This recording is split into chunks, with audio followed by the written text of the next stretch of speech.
नारायणं नमस्कृत्यं नरं चैव नरोत्तमं देवी सरस्वती व्यासं ततो जयमुदीरयेत्।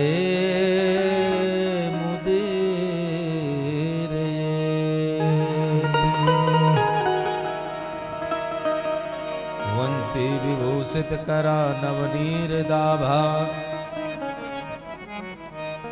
पीताम्बराधरुडबिम्बफलार्धरोष्ट पूर्णेन्दुसुन्दरमुखादरबिम्बनेत्रा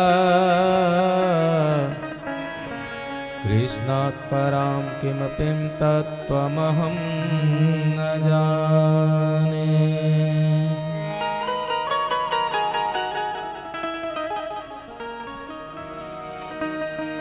गङ्गातरङ्गरमणीयजटाकलापम् गौरी निरन्तरविभूषितवामभागम् नारायणप्रियमनङ्गमदापहारम्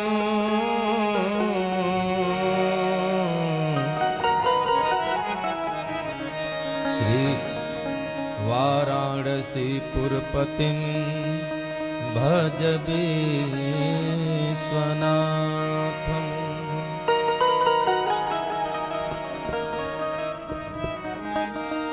यत्र यत्र रघुनाथ कीर्तनं तत्र तत्र कृतमस्तकाञ्जलिं बाष्पवारि परिपूर्णलोचनं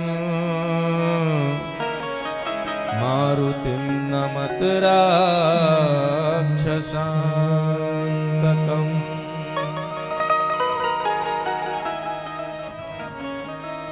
आइए हनुमंत विराजिए श्री शंभुनाथ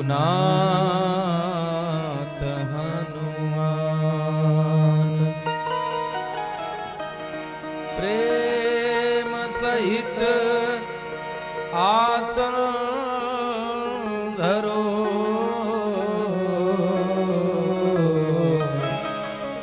सुनहु कथा धरि ध्यान। राधा मेरी स्वामिनी मैं राधे जो दास। जन्म जन्म मोह दीजियो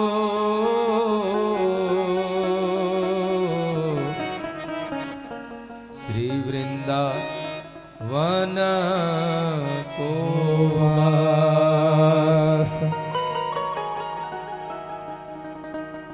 लेत सदा सुधि दीन की सहज दया के धाम।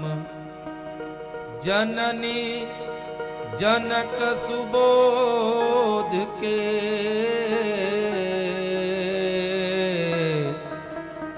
प्रभु श्री राधे श्याम।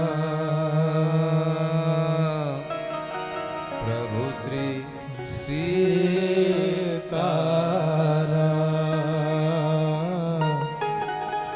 प्रभु श्री राधे श्याम। अनंत कोटि ब्रह्मांड नायक परात्पर पूर्ण ब्रह्म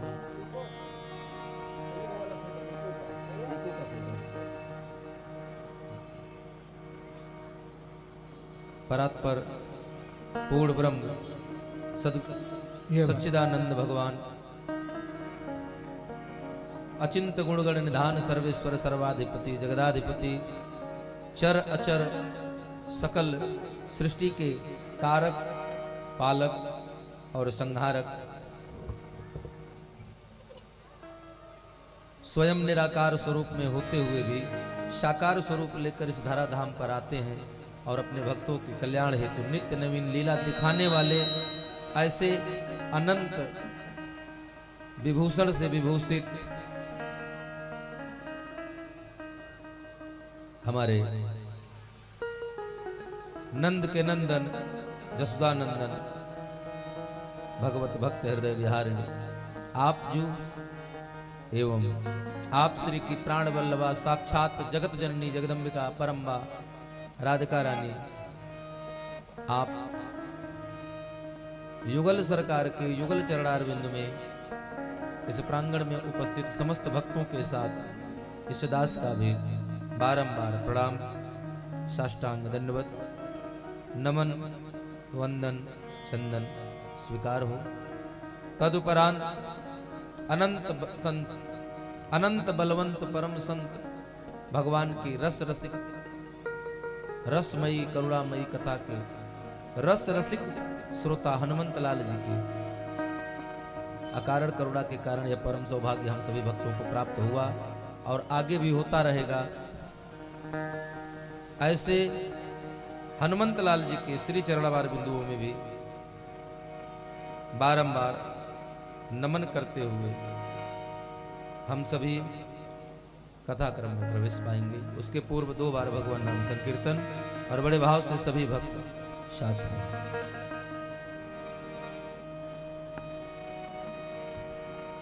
करार विंदे न पदार विंदम मुखार विंदे विनिवेशयतम् पटस्य पत्रस्य पुटेशयानं बालं मुकुन्दं मनसा स्मरामि बालं मुकुन्दं मनसा स्मरामि बालं मुकुन्दं मनसा स्मरामि सानन्दमानन्दवने वसन्तं आनन्दकन्दं हतपापवृन्दं वाराणसीनाथं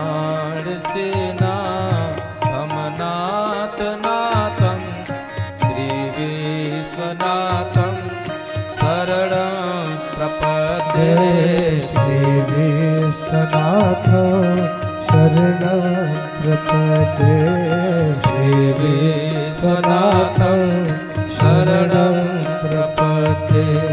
श्रीकृष्ण गोविंद हरे मुरारे हे नाथ नारायण वासुदेव।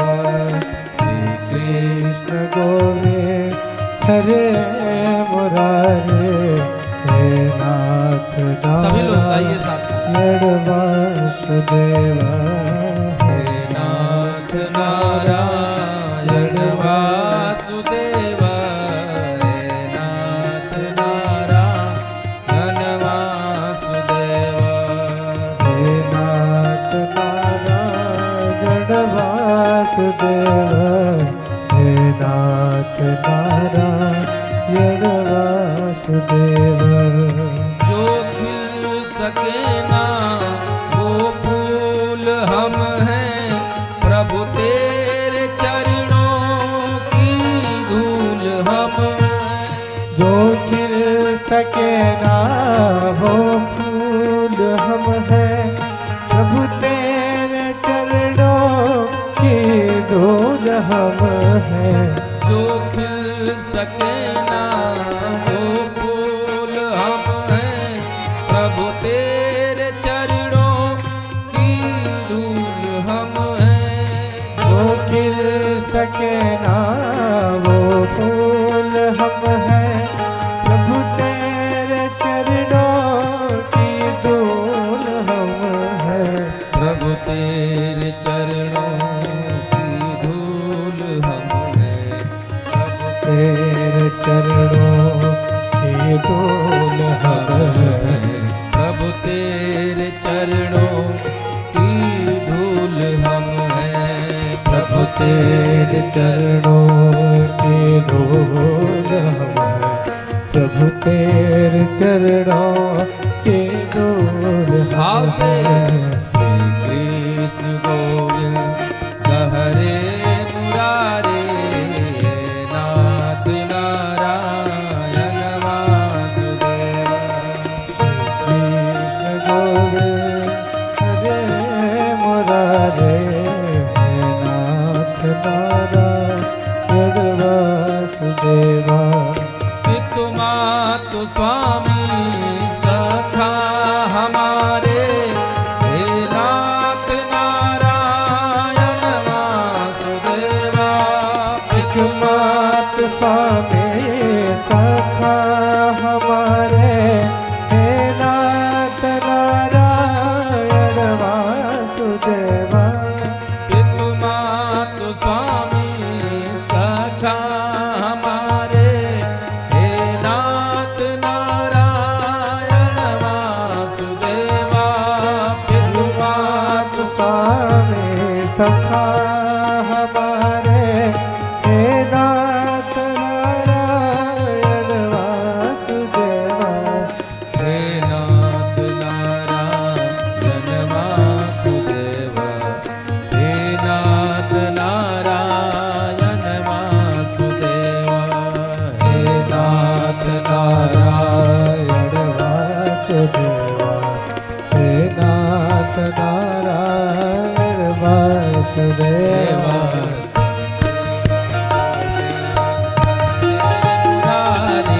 हे नाथ नारायण वासुदेवा। कृष्ण गोविंद हरे मुरारे, हे नाथ नारायण वासुदेवा। श्री कृष्ण गोविंद हरे मुरारी, हे नाथ नारायण वासुदेवा। श्री कृष्ण गोविंद हरे मुरारे, हे नाथ नारायण वासुदेवा। हे नाथ नारायण वासुदेवा। हे नाथ नारायण वासुदेवा। नाथ नारायण वासुदेवा। हे नाथ नारायण वासुदेवा। हे नाथ नारायण वासुदेवा। हे नाथ नारायण वासुदेवा। बोले वृंदावन बिहारी लाल की।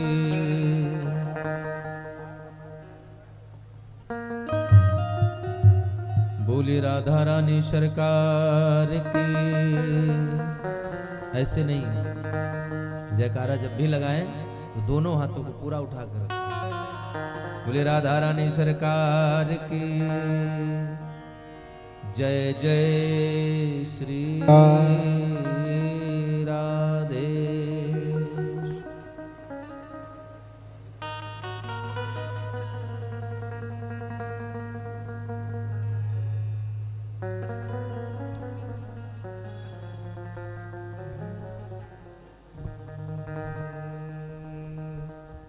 श्री राधे, श्री राधे, राधे।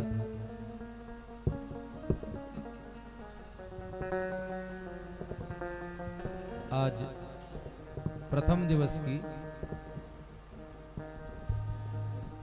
कथा, जिसमें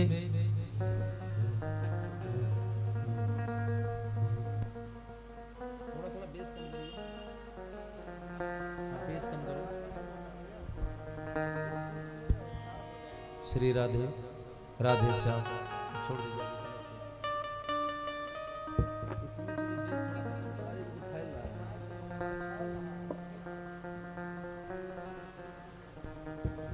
आज प्रथम दिवस की कथा, और प्रथम दिवस की कथा के प्रवेश बेला में इस कथा प्रांगण में उपस्थित आए हुए सभी सम्मानित श्रेष्ठ श्रोता बंधु, भगवत चरण कमल अनुरागी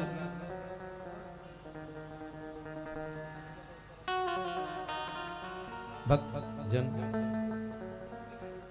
एवं हमारे साक्षात भक्ति एवं शक्ति की स्वरूपा मातृशक्ति माताएं एवं बहनों, साथ ही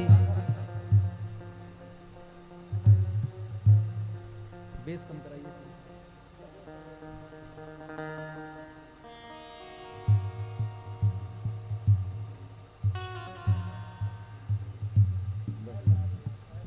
थोड़ा सा वेग से बजा लीजिए।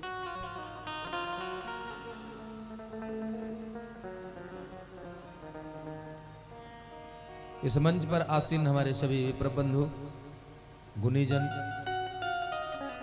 साथ ही इस कथा प्रांगण में उपस्थित सभी भक्तजन, आप समस्त भक्तों का इस कथा प्रांगण में श्रीमद् भागवत महापुराण की प्रथम दिवस की प्रवेश वेला में इस व्यास मंच से आप सभी भक्तों का स्वागत और अभिनंदन।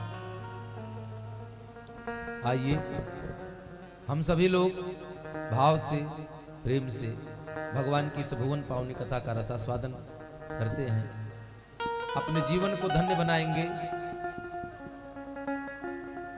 क्योंकि भगवान की यह पावन कथा हमको प्राप्त भी बड़े संयोग से ही होती है। ये भी लाखों करोड़ों रुपए हो जाने से कथा प्राप्त नहीं हो सकती। ठीक वैसे ही जैसे बहुत बड़े बड़े सेठ, बहुत बड़े बड़े महाजन घर में इतना पड़ा है कि नौकर चाकर खा के आराम से हैं, लेकिन उनको ठीक से भोजन भी नसीब नहीं है। इसलिए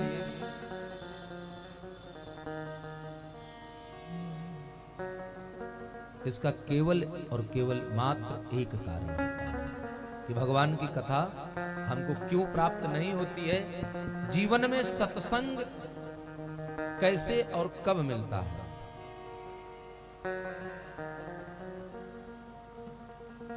भाग्योदयेन बहुजन्म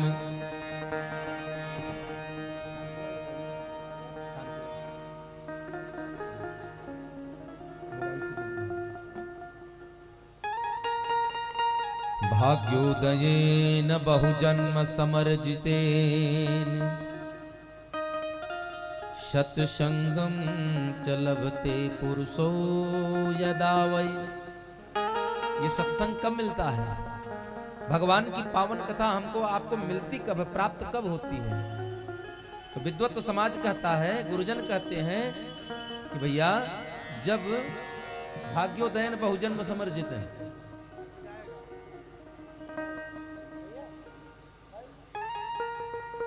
भाग्योदयन बहुजन्म समर्जिते, जब कई जन्म जन्मांतर के आपके पुण्य उदय होते हैं और आपके जीवन के पाप क्षयमान होते हैं, तब जाकर के आपको यह सत्संग प्राप्त होता है। तो जब आपको सत्संग प्राप्त होता है और उसके बाद भी अगर हम सत्संग लाभ न ले पाए तो उसका भी एक कारण है, क्योंकि गोस्वामी तुलसीदास दोहावली में कहते हैं, पूरब जन्म के पाप से हरि चर्चा न सुहाय। पूरब जन्म के पाप से हरि चर्चा न सुहाय। कैसे? जैसे ज्वर के ताप से भूख हरण हुई जा।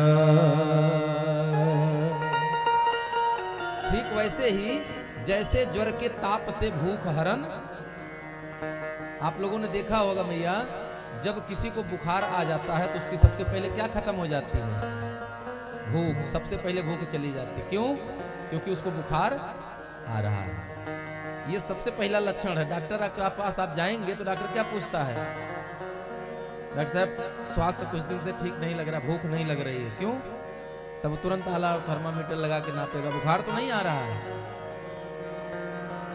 भूख ठीक से लगती है कि नहीं लगती है?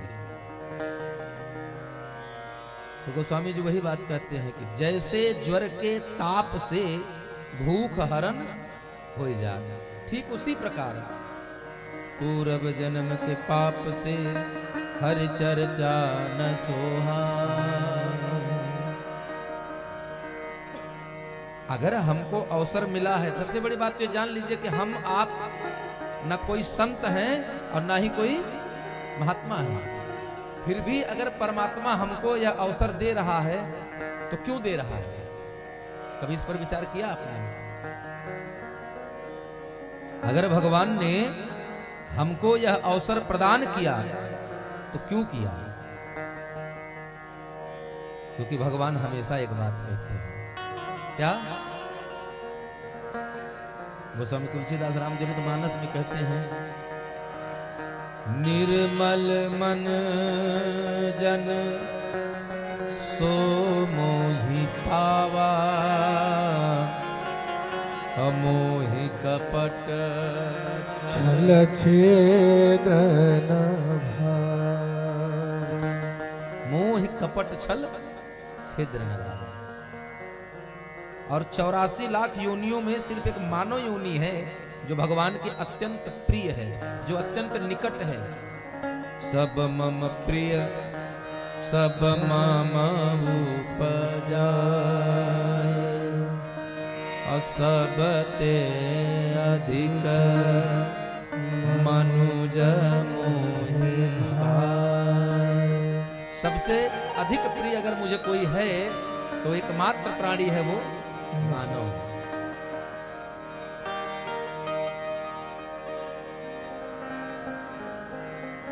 भगवान ने हमें बहुत सुंदर सा अवसर प्रदान किया है कि आप सत्संग लाभ ले सकते हैं।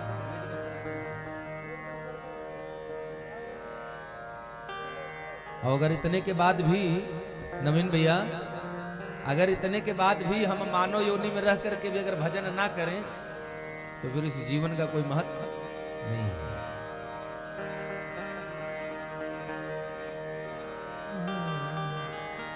बहुत सुंदर सी पंक्तियां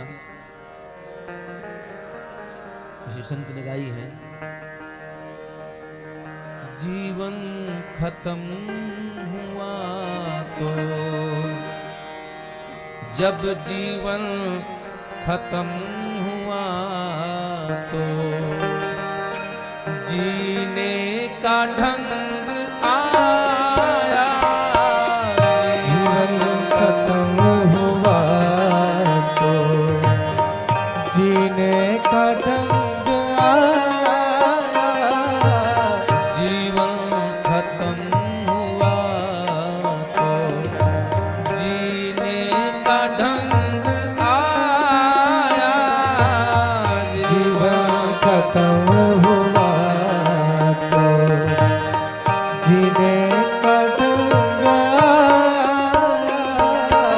शम्मा बुझ गई जब, शम्मा बुझ गई तो, महफिल में रंग आया। बुझ गई जब महफिल में रंग आया। जीवन खत्म हुआ तो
खत्म हुआ तो जीने का ढंग आया, जीवन खत्म हुआ।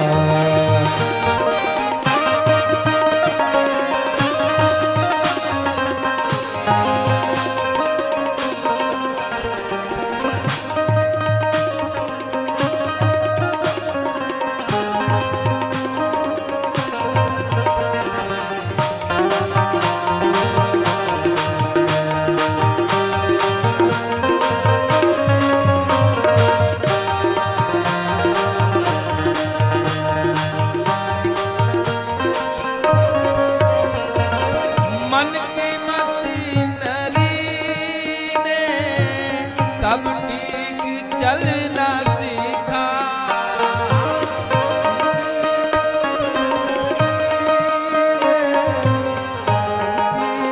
चलना सीखा। मन की मशीनरी ने तब ठीक चलना सीखा, तो मन की मशीनरी ने तब ठीक चलना सीखा। जब बूढ़े तन के हर एक, जब बूढ़े तन के हर एक पुर्जे में जंग आया, जब बूढ़े तन के हर एक पुर्जे में जंग आया, जीवन खत्म हुआ तो जीने का ढंग आया, जीवन खत्म हुआ।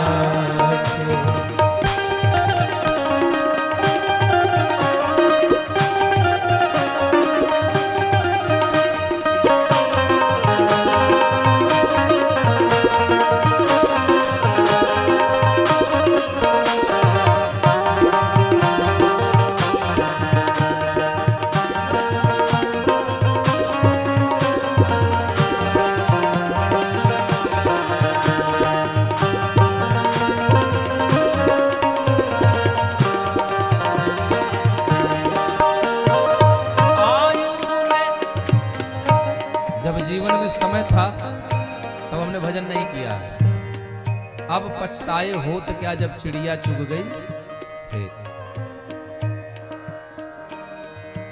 फुर्सत के वक्त में ना सुमिरन का वक्त निकला, फुर्सत के वक्त तेरा सुमिरन का वक्त निकला।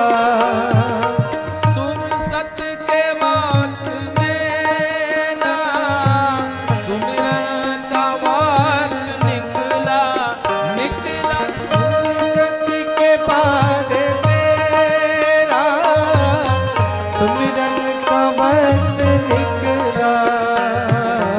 उस वक्त वक्त माना, उस वक्त वक्त माना, जब वक्त तंग आया, उस वक्त वक्त माना, जब वक्त तंग आया, जीवन खत्म हुआ तो जीने का ढंग आया, जीवन खत्म हुआ तो जीने का ढंग आया।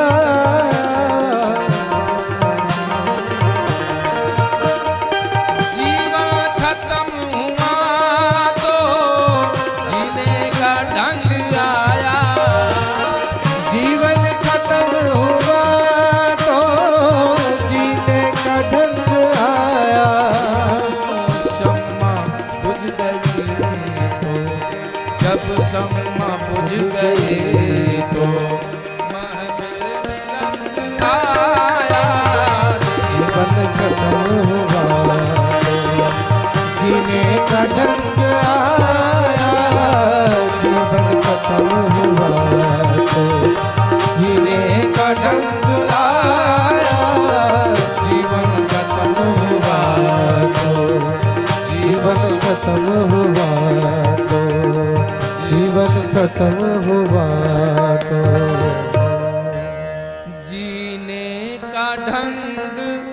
आया जब शम्मा बुझ गई तो महफिल में रंग आया जीवन खत्म हुआ तो। यही हम आप कर रहे हैं। जब समय होता है तब भजन की तरफ नहीं ध्यान जाता है।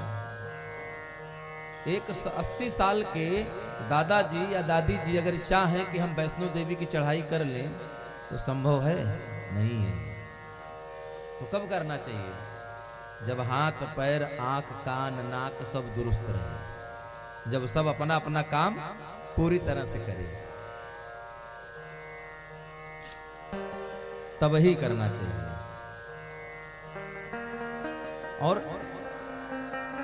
कहीं भी आपने कथा सुनी होगी, यही नहीं, आप कहीं भी जाएंगे,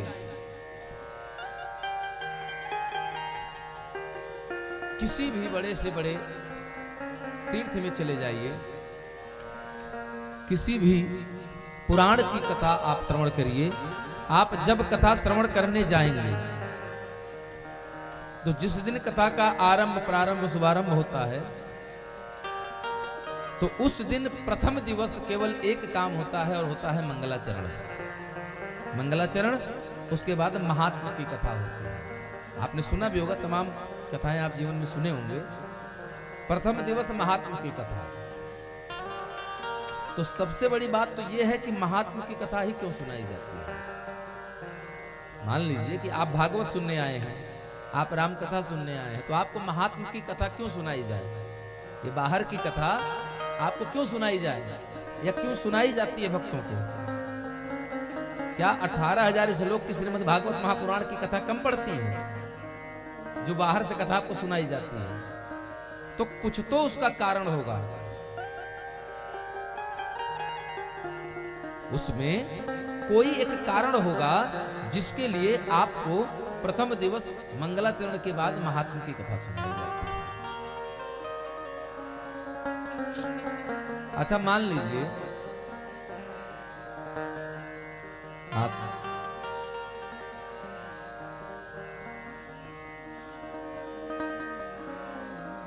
सुबह सुबह दो मित्र बैठे थे, दो चार मित्र कहीं बैठे थे सुबह सुबह किसी मित्र के घर पर। तो वहां से बढ़िया सुंदर एक प्लेट में नमकीन, एक प्लेट में बिस्किट और ट्रे में लगा करके 4 कप चाय सुबह सुबह उनकी पत्नी ने लाया और ला करके अपने पति के मित्र को, जो बैठे थे, चारों मित्रों को एक एक कप चाय पकड़ा दिया और सुंदर उन्हें नमकीन बिस्किट दे दिया। इतने में न्यूज़पेपर वाला, अखबार वाला ला करके दे गया अखबार। एक मित्र ने अखबार उठाया, खोला और खोलते ही प्रथम पेज पर उसको खबर मिली कि आज बंबई से दिल्ली जा रहे राजधानी एक्सप्रेस का एक्सीडेंट हो गया, दुर्घटनाग्रस्त हो गई। और दुर्घटनाग्रस्त हुई तो 300 लोग मारे गए और 500 से ज्यादा घायल हैं। एक मित्र यह पढ़ के बता रहा है कि 300 मारे गए और 500 से अधिक घायल अवस्था में हैं, जिनमें कि 200 की स्थिति बहुत गंभीर है। तो दूसरा मित्र क्या कहता है? अरे छोड़ो, ये पेपर वाले झूठ बोल रहे होंगे, मरे हुई हैं कम से कम 500, ये बता रहे हैं 300। लाइए बिस्कुट बढ़ाइए। क्या कहेंगे वो मित्र? क्या कहेगा? अरे छोड़िए भाई, मरे होंगे 500, बता रहे हैं मीडिया वाले 300। लाइए, छोड़िए मीडिया वाले, इनकी बातों पर भरोसा ज्यादा नहीं करना चाहिए। उठाइए बिस्किट। आप बढ़िया बिस्किट उठाएंगे और चाय में हाँ खाएंगे। एक भी बूंद आंसू आपकी आंख से नहीं गिरेगा। आंसू छोड़िए, आपके चेहरे का हाव भाव भी नहीं बदलेगा। क्यों? क्यों नहीं बदलेगा? क्योंकि ना वो आपका पड़ोसी है, ना आपका रिश्तेदार है, ना आपके घर वाला है। तो जब उससे आपका कोई संबंध ही नहीं होगा तो आपके लिए आपके मन में उसके लिए कौन सा भाव बनेगा? कोई भाव बनेगा? ना प्रेम का बनेगा ना दुश्मनी का बनेगा, कोई भाव नहीं बनेगा। लेकिन उसी के विपरीत कहीं कोई रिश्तेदारी में अगर कोई शरीर छोड़ देता है, मर जाता है, तो हम बहुत करीबी होगा तो थोड़ी देर रो लेंगे 2-4 मिनट, उसके बाद लेकिन दुखी रहते हैं 2-4 दिन, होता है ना। क्यों? क्योंकि हम उसको जानते हैं बहुत करीब से। और अगर कोई हमारे परिवार का हो जाए फिर तो महीनों रोते हैं। क्यों रोते हैं? क्योंकि वो मेरा अपना था। हम उसको बहुत अच्छी तरह से जानते हैं, अच्छी तरह पहचानते हैं और खूब अच्छी तरीके से उसको मानते हैं। मेरे हृदय में उसके लिए मन में भाव है। क्यों आंसू गिरा? क्योंकि वो आपका अपना है, आप उसे जानते हैं। इसीलिए गोस्वामी तुलसीदास जी कहते हैं, सूत जी महाराज कहते हैं कि हे शौनकादिक ऋषियों, इसीलिए प्रथम दिवस की कथा में मंगलाचरण के तुरंत बाद महात्मा की कथा सुनाई जाती है। ये महात्मा होता क्या है?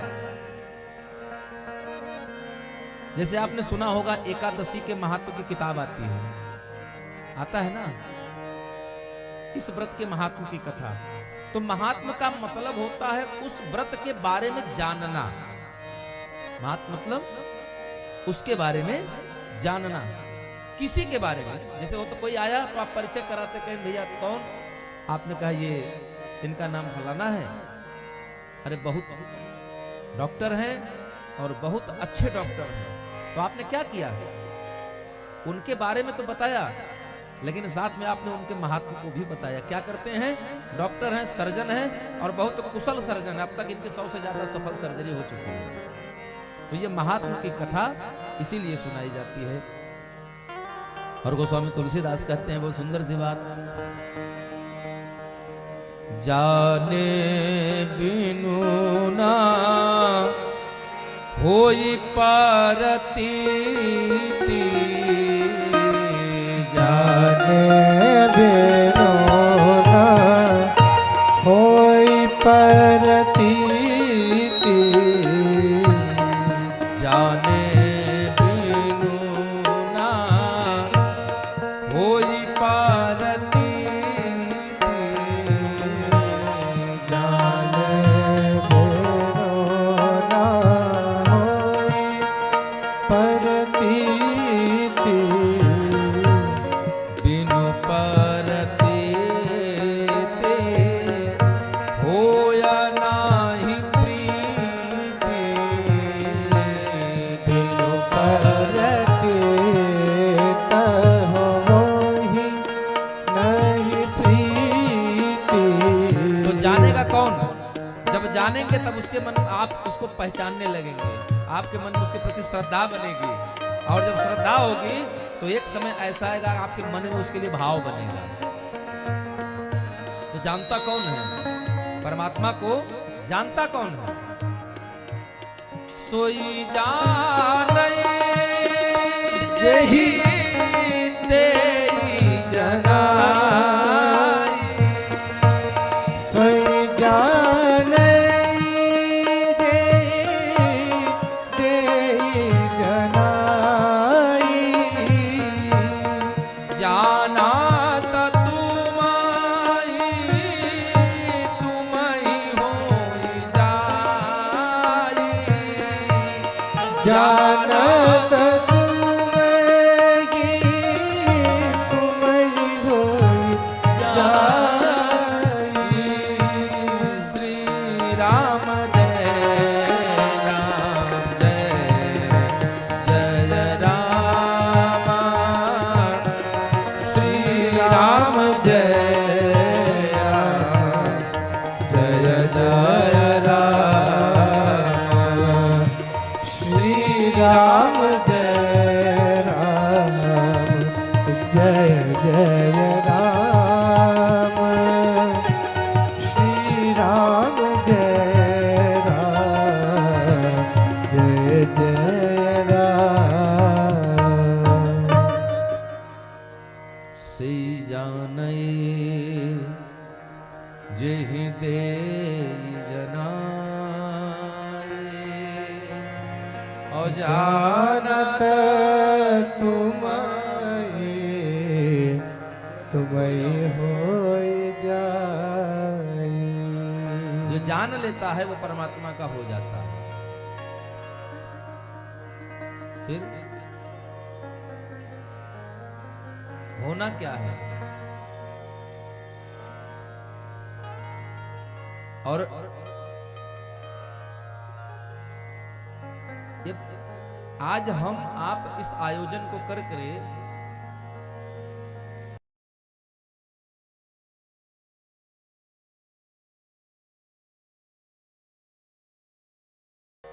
हमारे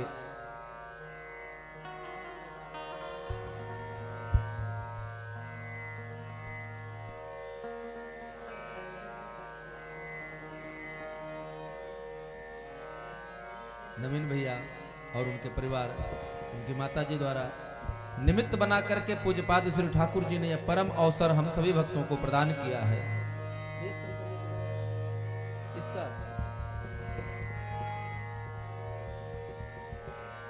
श्री राधे, बस इसका भी कम कर दीजिए थोड़ा सा। श्री राधे राधे राधे, बस आज रहने दीजिए।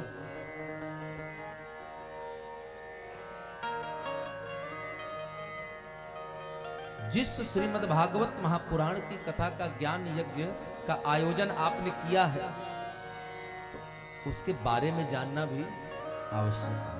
नहीं तो पूरी कथा हो जाएगी और बाद में पता लगेगा कि भागवत है क्या। कथा तो पूरी हो गई, लेकिन वास्तव में हमको यही नहीं पता कि जिस ग्रंथ को हमने सुना 7 दिन, वो ग्रंथ वास्तव में है क्या, ये वास्तव में कर क्या सकता है। इस ग्रंथ ने अब तक किया क्या और क्या कुछ नहीं कर सकता, यह जानना बहुत जरूरी है। तो यह है क्या? भक्ति ज्ञान विरागाणाम तत्वं यस्मिन् तद भागवतम। भक्ति, ज्ञान और वैराग्य, यही 3 प्रमुख साधन है मानव के मोक्ष के लिए। और इन तीनों के बारे में हमें इसके तत्व का दर्शन मिलता है। और वो कहां मिलता है? यस्मिन, जहां मिल जाए वही भागवत। बोले भागवत भगवान की जय हो। भाष्यते सर्व वेदेषु, भाष्यते सर्व वेदेषु गीयते नारदादिभिः और वदन्ति त्रिषु लोकेषु तरन्ति भवसागरः। तरन्ति भवसागरः, जिसकी महिमा का गायन समस्त वेदों में होता हो, जिसकी गुणगान बड़े बड़े संत नारद सारद गाते हो, जिनके बखान तीनों लोक में गाए जा रहे हों, और जिनके गाने का परिणाम यह हो कि तरन्ति भव सागरः, तरन्ति भव सागरः।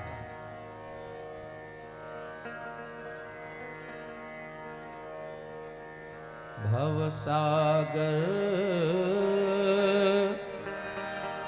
चह पार जो पावा,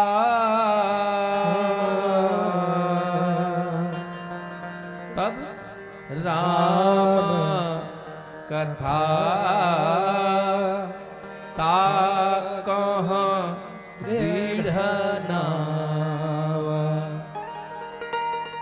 जो इस भवसागर से भव सिंधु से पार जाना चाहता हो, उसके लिए एकमात्र साधन है, और क्या?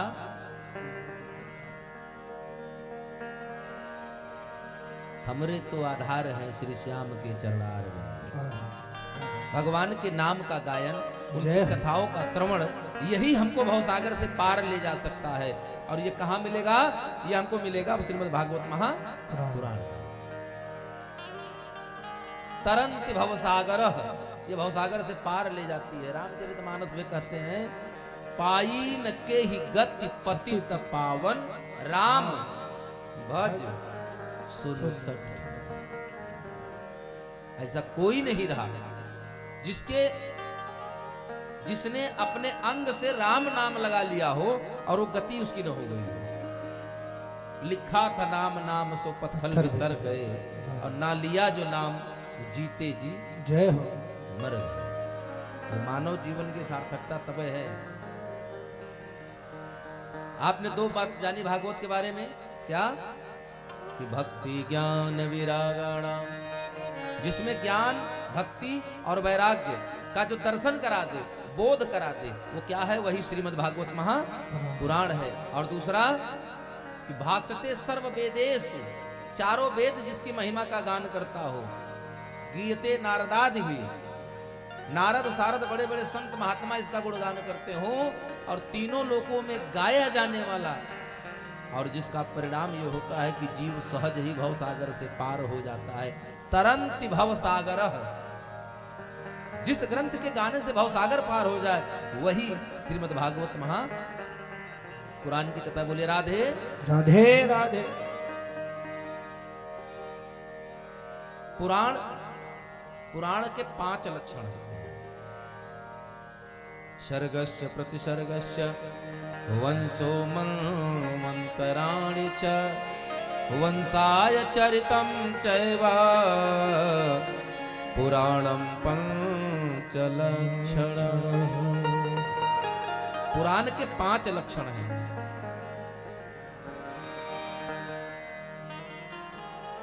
पुराण के 5 लक्षण हैं, लेकिन श्रीमद् भागवत महापुराण के 10 लक्षण हैं। तो महात्मा की कथा को श्रवण कैसे करें? ये वास्तविक स्वरूप है क्या? बोले तेन तेनेयम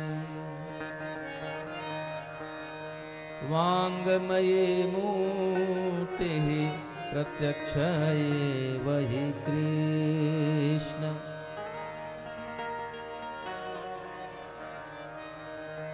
तेन तेनेयम, तेन तेनेयम, यह उनकी प्रत्यक्ष वांगमयी मूर्ति है, प्रत्यक्ष वांगमयी विग्रह स्वरूप है भगवान कृष्ण का। फिर तो कैसे करें?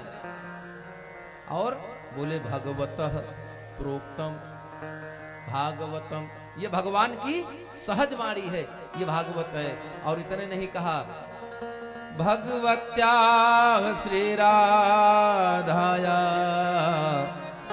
गुप्त चरितम यस्मिन् तद भागवतम। जगत जननी जगदम्बा राधिका रानी के गुप्त चरित्र, जिस ग्रंथ में, जिस कथा में माता राधा रानी के नाम का कहीं भी प्रत्यक्ष रूप से उल्लेख ना हो, लेकिन ऐसी कोई जगह ना हो जहां राधा रानी से हीन हो। गुप्त चरितम, गुप्त रूप से उनके चरित्र प्रकाशित हो, वो श्रीमद् भागवत महापुराण है। बोलिए वृंदावन बिहारी लाल की जय। इसीलिए बाप जहां भी कथा हो, और जब आप इस कथा को महात्म्यम, श्रद्धा, महात्मा की कथा अगर व्यक्ति ध्यान पूर्वक, सावधानी पूर्वक श्रवण करता है, तो वो आपको आगे चल के श्रद्धा का दान देती है। यानी आपके मन में उस कथा के प्रति श्रद्धा प्रकट होती है। आइए हम सभी लोग श्रीमद् भागवत महापुराण के प्रथम श्लोक का दर्शन करते हैं। सच्चिदानंद रूपाय विश्वोत्पत्त्यादिहेतवे तापत्रय विनाशाय श्री कृष्णाय वयं नमः।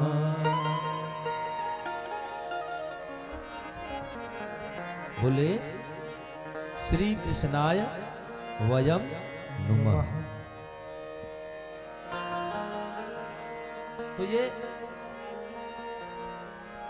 सच्चिदानंद रूपाय, ये भगवान का स्वरूप है।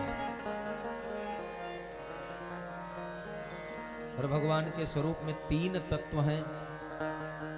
भगवान के स्वरूप में 3 तत्व हैं। कौन कौन? सत, चित और आनंद।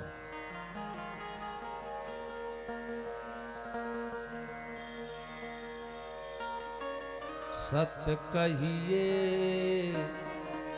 जो बिन सयना,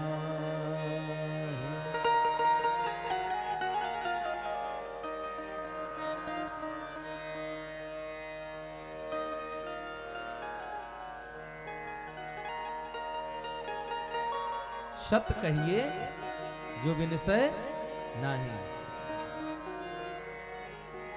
माता जी आप ऊपर बैठिए।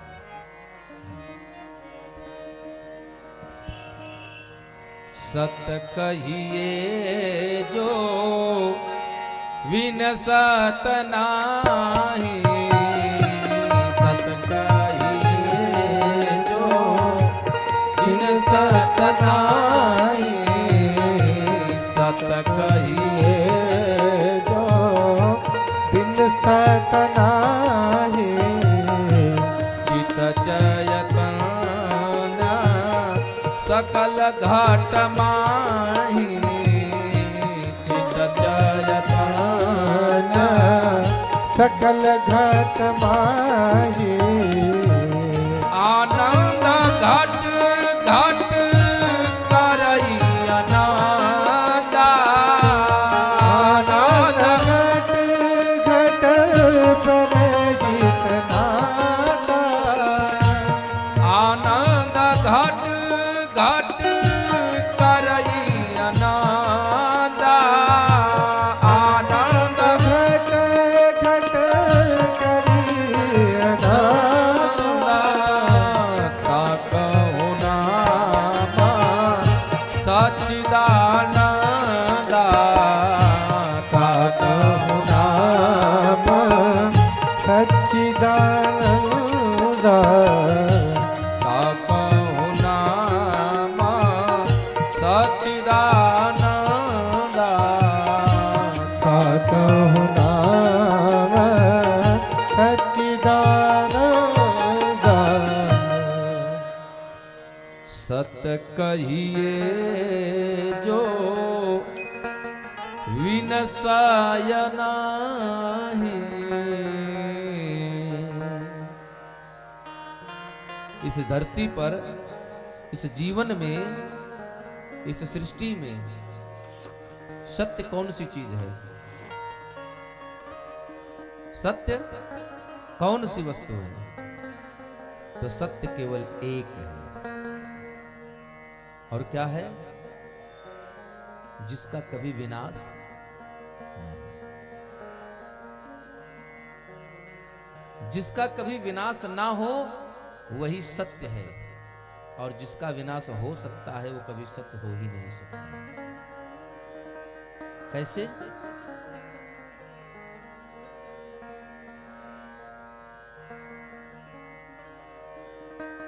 हमारे सदगुरुदेव भगवान कहते हैं कि जिन वस्तुओं को हम अपनी आंख से देख सकते हैं, जिन वस्तुओं को हम अपनी आंखों से देख सकते हैं,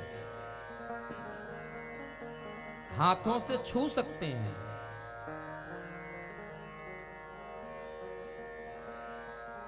जिनका उपयोग हम प्रत्यक्ष कर सकते हैं, वो एक भी वस्तु सत्य नहीं है। अब आप कहेंगे महाराज जी सत्य कैसे नहीं है? प्लास्टिक की कुर्सी पर हम बैठे हैं, ये तो सत्य है ही है। कुर्सी प्लास्टिक की है दिख रही है, तो क्या यह सत्य है कि झूठ? ये झूठ है। इसलिए झूठ है, सच कहिए किसको? जो विनसय नाही। तो यह कुर्सी आज की बनी 200-400-500 साल तक चलेगी क्या? नहीं चलेगी। 10 साल, 20 साल, 25 साल, 50 साल, एक समय ऐसा आएगा कि सड़ गल करिए खत्म हो जाएगा। 5 लाख रुपया 50 लाख लगा करके बढ़िया घर बनाया, वो भी सत्य नहीं है। एक दिन आएगा कि वो भी ढह जाएगा। तो बोले प्रभु ऐसे तो पूरी दुनिया ढह जाएगी, तो सत्य क्या है? बोले इसीलिए तो इसको कहा गया कि नासवान, ये नासित है, इसको खत्म होना ही होना है, इसको कोई रोक नहीं सकता। इसी के लिए कहा भी गया है कि परिवर्तन सृष्टि का अटल नियम है। दीपक बुझने को जलता है,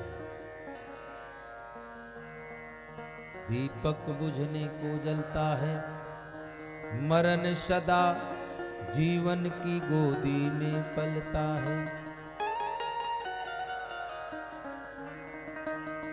दीपक बुझने को जलता है और मरण सदा जीवन की गोदी में पलता है।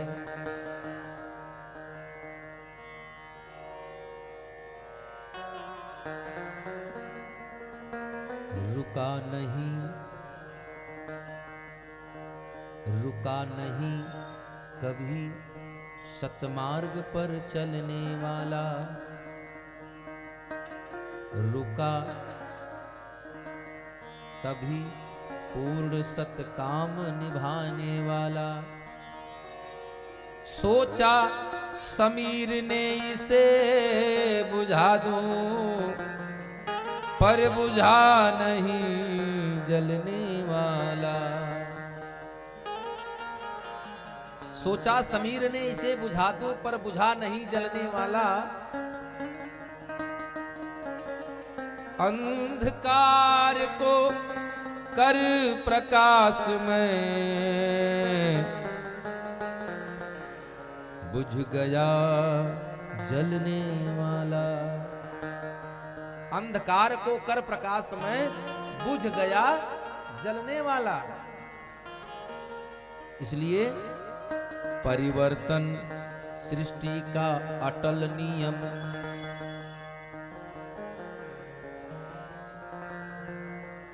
परिवर्तन सृष्टि का अटल नियम, यह नहीं कभी टलता है। परिवर्तन सृष्टि का अटल नियम, नहीं कभी यह टलता है। दीपक क्या, सूरज भी ढलता है, इसलिए दीपक बुझने को जलता है। इस सृष्टि में जो कुछ भी है वो आज है और कल नहीं रहेगा। बोलिए राधे। अभी इतनी ठंडी तो नहीं है, हाँ अभी इतनी ठंडी तो नहीं है। बोले राधे।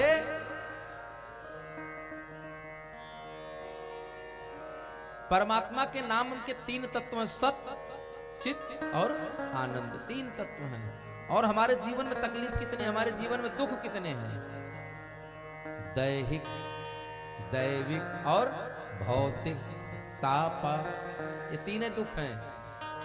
ध्यान से समझिएगा। परमात्मा के नाम, परमात्मा के कितने तत्व? 3, सत, रज और तम। ये 3 तत्व परमात्मा के। हमारे जीवन में दुख दैहिक, दैविक और भौतिक। हम जहां हैं ऐसे तो 14 लोक हैं, 7 नीचे और 7 ऊपर, यही 14 भुवन की सृष्टि है।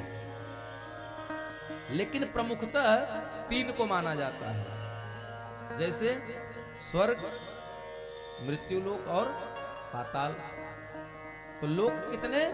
मुख्यतः 3। हमारे प्रबल शत्रु कितने हैं?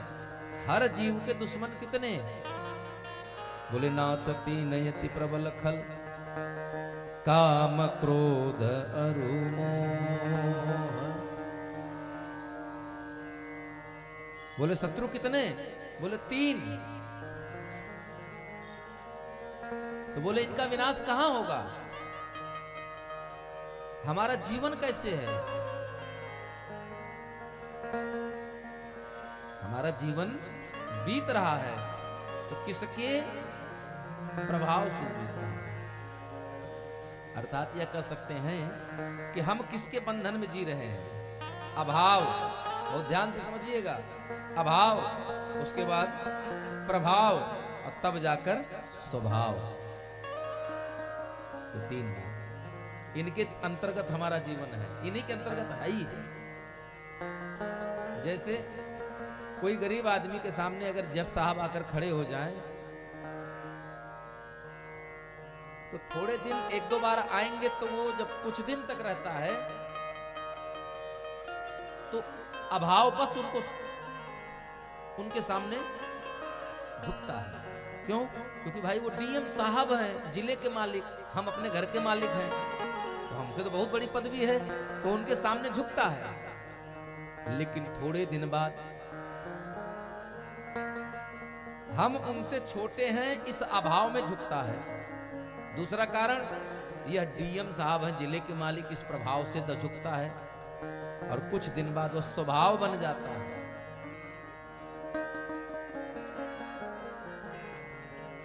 यही एक सूत्र है जीवन का, बिल्कुल ध्यान में रख लीजिए। जीवन में भौतिकता की किसी वस्तु का अभाव हो, कोई बात नहीं, वो बड़ी बात नहीं है। लेकिन उस अभाव का प्रभाव आपके मन पर हावी ना हो, ये जरूरी, ये बड़ी बात है। तो इनका नाश कहां होगा? ये जो तीनों दुख हैं, दैहिक, दैविक, भौतिक, तापा, तो कहां नाश होंगे? राम राज काहू ही नहीं व्यापा। कौन है ये?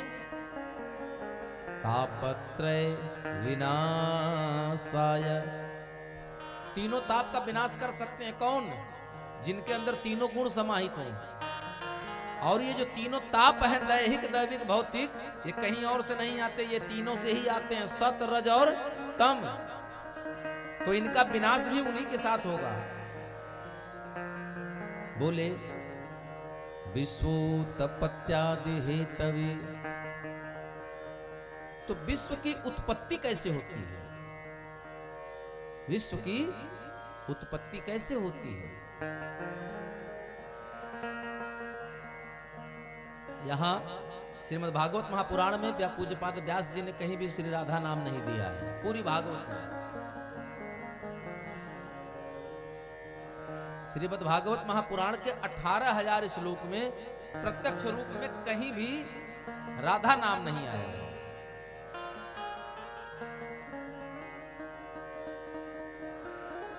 लेकिन है, क्यों नहीं है? क्योंकि अगर कृष्ण शरीर है तो राधा उनकी प्राण है। अगर कृष्ण जीव है तो इस जीव को संचालित करने वाली वो परमात्मा की अंश आत्मा है। कौन? राधा। इसलिए व्यास जी ने अलग अलग करके नहीं लिखा, लेकिन यहां भी है विश्वोत्पत्त्यादि, विश्व की उत्पत्ति। अच्छा, उत्पत्ति का काम किसका है? जन्म देने का काम किसका है? मां का है ना। मां के ही गर्भ में शिशु पलता है और समय आने पर मां ही एक नए जीवन को जन्म देती है। तो यहां तो कहीं राधा रानी का नाम ही नहीं है। लेकिन आगे लिखा है श्री, तब है कृष्णाय वयम नुमः। श्री कृष्णाय वयम नुमः।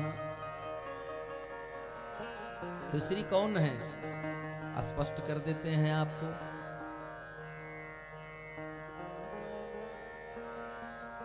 श्री सीताराम गुणग्राम पुण्यारण्य विहारिणो।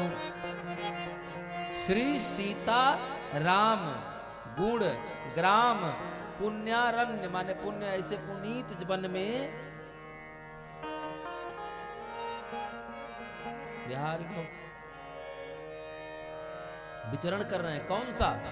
और मैया जानकी कर क्या रही हैं, करती क्या हैं? बोले उद्भव। क्या करती हैं? उद्भव। उद्भव माने प्रकट करना, नए जीवन को जन्म देना, उद्भव। फिर स्थित, स्थायी करना, जीवन देना। उद्भव, जन्म दिया, स्थित किया, पाला। कारिणीम, ये करने वाली है। और क्या करती हैं? क्लेश हारिणीम, आपके जीवन के तमाम दुख दर्द क्लेशों को हरने वाली है। कौन? श्री जी। उसके बाद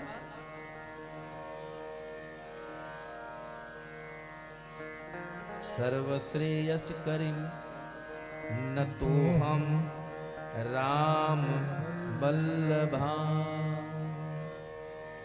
ऐसे मैया जानकी के चरणों में हम नमन करते हैं।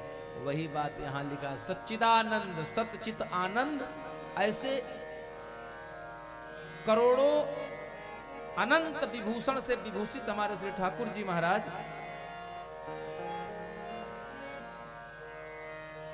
के श्री चरणों में, जो कि स्वयं इस परम इस विश्व की उत्पत्ति, पालन और संहार के कर्ता हैं, ऐसे भगवान कृष्ण और आप जो कि प्राण वल्लभा श्री श्रीयाम यानी श्री जी राधा रानी के युगल चरणार बिंदु में आप समस्त भक्तों के साथ इस दास का भी प्रणाम स्वीकार हो। बोले वृंदावन बिहारी लाल की।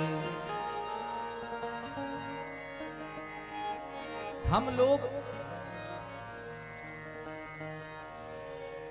दुनिया की चमक में भूल गए हैं। क्या भूल गए हैं?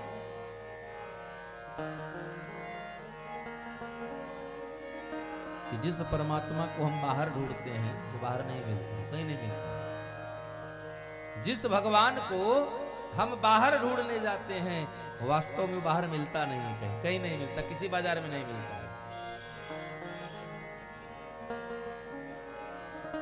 जिस मूर्ति को हम लोग घर में लाकर पूरे साल पूजते हैं, वह मूर्ति तब तक मूर्ति होती है जब तक उस दुकान पर रखी रहती है।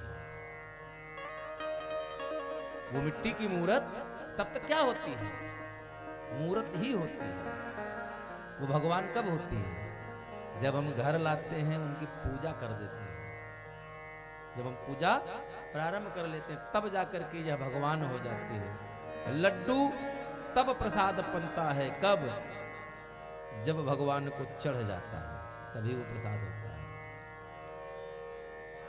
आनंद कैसे मिलेगा? परमात्मा का प्रथम तत्व सत्य माने सच्चाई। तो सच क्या है?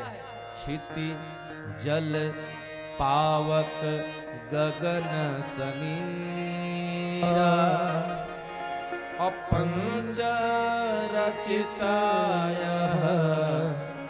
अधम शरीरा। क्षित जल पावक गगन समीरा, यही 5 सत्य है, बाकी सब झूठ है। अगर झूठ न होती तो इन 5 से बनी ये हमारी मिट्टी की शरीर एक दिन भी खराब हो जाती है। हो जाती कि नहीं हो जाती है?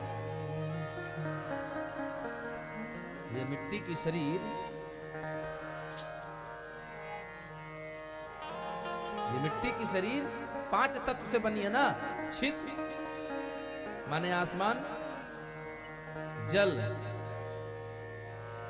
आगे पावक अग्नि, उसके बाद गगन धरती, आसमान, हवा, जल और अग्नि। अग्नि हमारे पेट में है, नाभि में, जठराग्नि जो हमारे भोजन को पचाती है।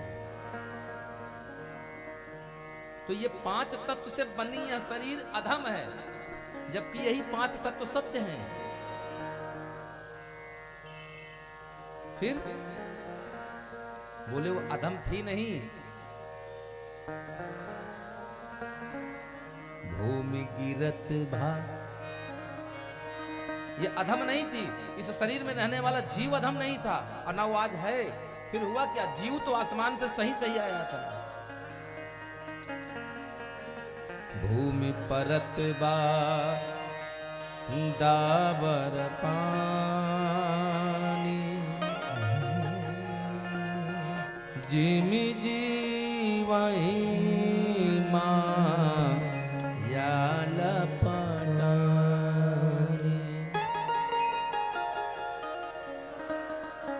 जिमि जीवहि माया, इसलिए हमने माया से लिपट करके अपने इस शरीर को अधम बना दिया। अच्छा, अधम दूसरा कारण भी है कि यह नासवान है, ये नासवान है। आज पैदा हुए 40 साल बाद मरना है, ये निश्चित है मरना। जब आपका चित्त आपके अंतरात्मा में सत्य बैठ जाएगा तो जो आपका चित्त होगा ना, मन, वो शांत रहेगा। और किसी जलाशय का जब पानी बिल्कुल शांत होता है, साफ सुथरा होता है, तो उस जलाशय की तलछटी में, उसकी पेंदी में क्या है वो आपको दूर से दिख जाता है, दिखता है ना। लेकिन अगर उसमें उसी समय एक छोटा सा भी कंकड़ डाल दीजिए, फिर कुछ नहीं दिखेगा। क्यों? क्योंकि वो शांत नहीं है, वो तरंग उठने लगी। ठीक वही दशा हमारी है, देख किसको नहीं पा रहे हैं। कस्तूरी कुंडल बसे मृग ढूंढे वन माही, ऐसे घट घट राम है दुनिया देखे नाही। ऐसे ही घट घट राम है दुनिया देखे ना। क्यों नहीं देख रही है? क्योंकि मन में कामनाओं की तरंगे उठ रही हैं, और जब जल में तरंग उठती है तो कुछ दिखाई नहीं पड़ता।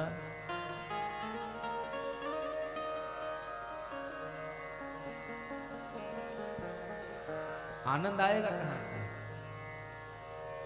आनंद में जब भगवान को हम देख लेंगे। घूंघट के पट खोल कि तुझे याद है। कब मिलेंगे? यहाँ तो माया का तरंग उठ रही है, पानी बिल्कुल हाँ धार बना के बह रहा है, तो कहां से दिखेंगे भगवान अंदर बैठे? तो बोले मिलेंगे, दिखेंगे। कैसे मिलेंगे? बोले तैत्तरीय उपनिषद में 2 साधन बताए गए अपने आनंद की प्राप्ति के लिए। 2 ही साधन, मात्र 2 साधन। क्या क्या? एक है साधना जन्य आनंद, एक क्या है? साधना जन्य आनंद। आप नियम बना लीजिए कि प्रतिदिन सुबह सोकर उठने के बाद स्नान ध्यान करें, चाहे 10 बजे करें और चाहे सुबह 4 बजे करें। मैं ये नहीं कहता कि नहीं 5 बजे नहा लो ठंडी में। अब मान लीजिए किसी को अगर स्नोफीलिया है और सवेरे सवेरे 5 बजे नहा लिया, फिर तो बेचारा माला करेगा कि अस्पताल में जाके ऑक्सीजन लगाएगा। प्रैक्टिकल बात करिए। आप अगर रात को 12 बजे सो रहे हैं तो सुबह 4 बजे जगना आपके लिए हानिकारक है।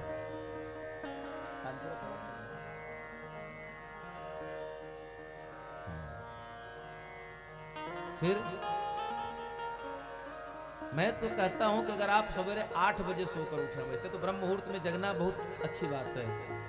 अगर ब्रह्म मुहूर्त में आप नहीं जगते हैं तो आप ब्रह्म को जीवन में देख नहीं सकते, ब्रह्म से आप साक्षात्कार नहीं कर सकते। जिसने ब्रह्म को नहीं देखा, ब्रह्म मुहूर्त को, तो ब्रह्म को क्या देखेगा? ऐसा हमारे सदगुरुदेव भगवान कहा करते हैं। मान लीजिए चलिए कि आप 7 बजे 8 बजे सोकर उठते हैं, आप गृहस्थ हैं, हर व्यक्ति घर वाला है, परिवार वाले हैं, जरूर घंटे 2 घंटे का काम आपको गृहस्थी में होगा।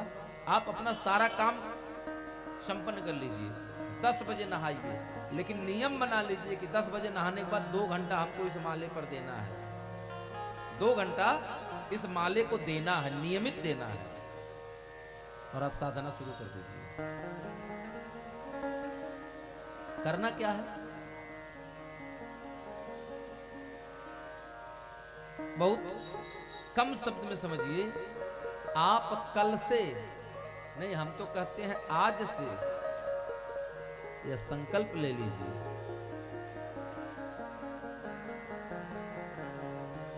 जिसके जीवन में राम नाम की संख्या उसके वाणी से जप अगर 20 लाख हो जाएगा, कितना? 20 लाख। और ये कोई बहुत बड़ी संख्या नहीं है। 20 लाख का नाम जप अगर आपको किसी माले की जरूरत नहीं, कोई माला नहीं चाहिए ना। आप रोटी बना रही हैं, राम राम राम राम सीताराम करते रहिए। जिस दिन आपकी अपनी वाणी का जप 20 लाख पूरा हो जाएगा, तो फिर हमें कुछ कहने की जरूरत नहीं है। स्वतः आप अनुभव करेंगे कि तब मेरा जीवन कैसा था और अब मेरा जीवन कैसा है।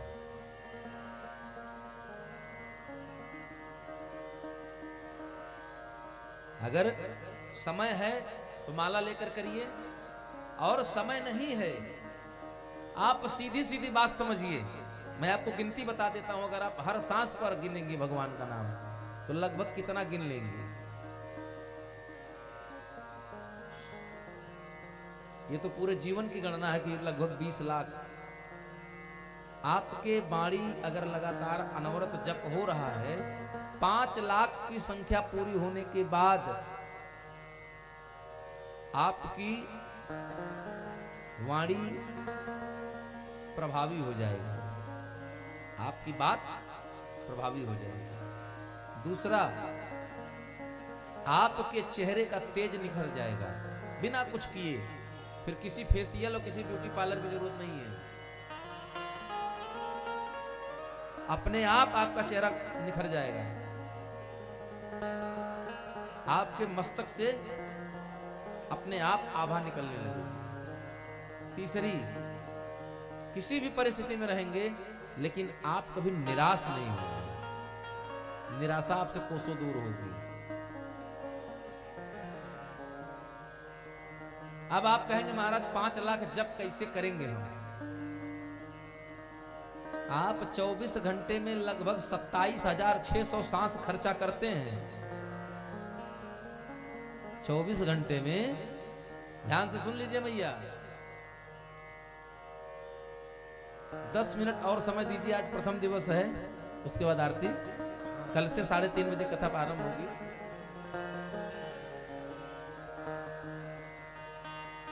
आप प्रतिदिन 24 घंटे के अंदर में, 24 घंटे में आप 27,600 सांस प्रतिदिन खर्च करते हैं। हाँ, ये किसी गूगल बाबा पे नहीं मिलेगा। ये कोई गूगल बाबा नहीं बताएंगे आपको। हाँ, कि गूगल की विकिपीडिया पे मिल जाएगा आपको, ये नहीं मिलेगा। ये हमारे वेद ही बता सकते हैं, शास्त्र ही बता सकते हैं।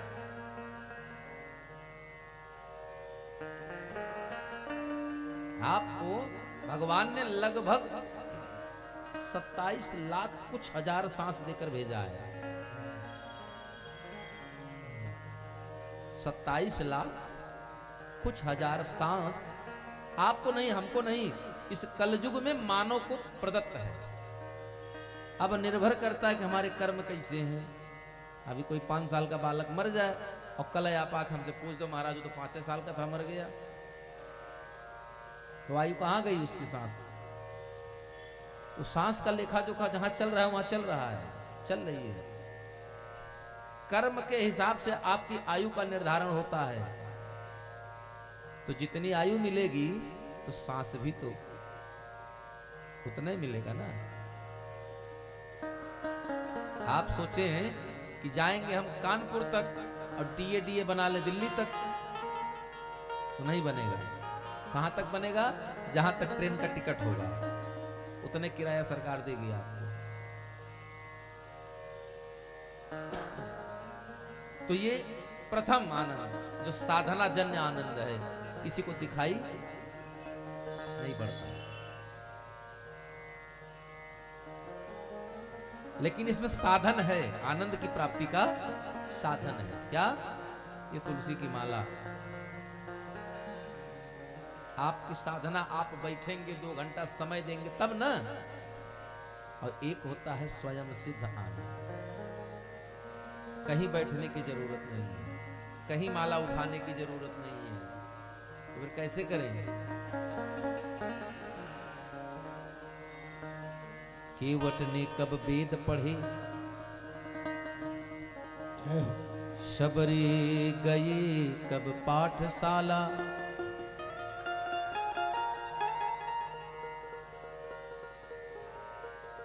गणिका ने कब मंत्र जपे,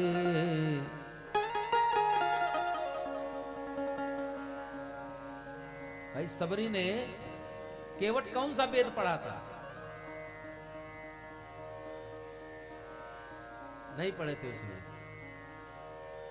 केवट तो खुद कहता है, गोस्वामी तुलसीदास कवितावली में कहते हैं कि केवट की जात कछु वेद ना विचारी हो। और क्या बोले, पात भर सहरी। सहरी मतलब जानती हैं? पत्तल भर भर के एक मछली होती है छोटी छोटी, उसका नाम होता है सधरी। पात भर सहरी सकल सुख वारे वारे, यही खा खा करके जीवन जी रहे हैं हम लोग। लेकिन वो केवटवा कहता है कि कही तुम्हार मरम मैं जाना। काहे और कैसे? क्योंकि वो स्वयं सिद्ध था।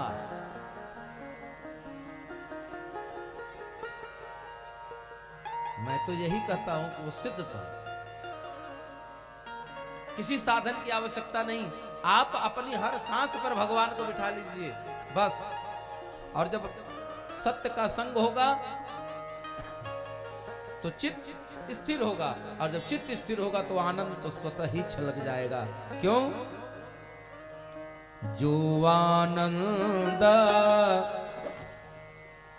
सिंधु सुख राशि, जो आनंद सिंधु सुख राशि, जो आनंद सिंधु सुख राशि, जो आनंद सिंधु सुख राशि, जो आनंद सिंधु सुख राशि, करते त्रयलोक सुपासे, करते लोक और गाइए सभी लोग, श्री राम जय राम जय जय राम, श्री राम जय राम जय जय राम, श्री राम जय राम जय जय राम,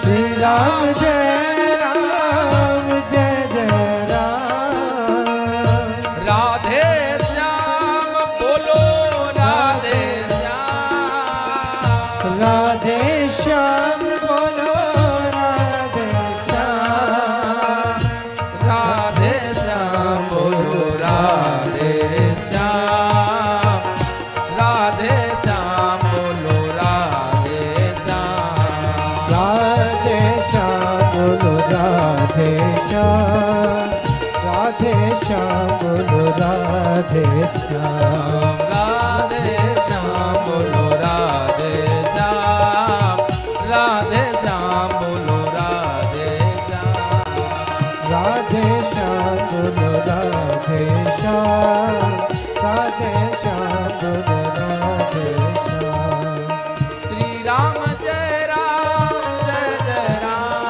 श्री राम जय राम जय जय राम, श्री राम जय राम जय जय राम, श्री राम जय राम जय जय राम, श्री राम जय राम जय जय राम, बोलो श्री राम जय राम हरि बोल, श्री राम जय राम जय जय राम, श्री राम जय राम जय जय राम, श्री राम जय राम जय जय राम, श्री राम जय राम जय जय राम, श्री राम जय राम जय जय राम, श्री राम जय राम जय जय राम। श्री राम जय राम।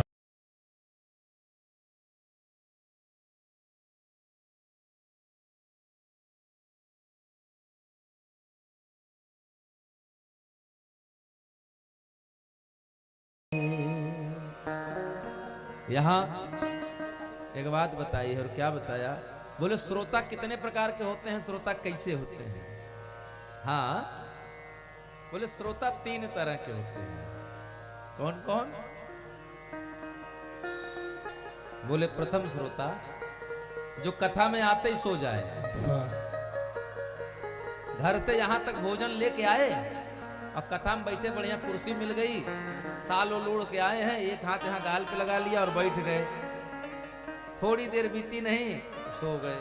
जब इधर से महाराज जी ने आधा घंटा बाद कहा बोले वृंदावन बिहारी लाल की, तो पड़ोसी जब आस पास वाले भक्त कहेंगे जय, तो हड़बड़ा कर उठेगा तो कहेगा हम हैं, हाँ यही है, अभी गए नहीं है, प्रसाद बिना नहीं जाएंगे। दूसरा बोले सरौता, दूसरा सरौता। सरौता क्या करता है? हाँ, तो जब तक सुपारी हाथ में रहेगी तब तक वो चलता रहेगा। तो दूसरे श्रोता सरौता की तरह, जो पांडाल में तो आए कथा सुनने के लिए। पांडाल में किस लिए आए?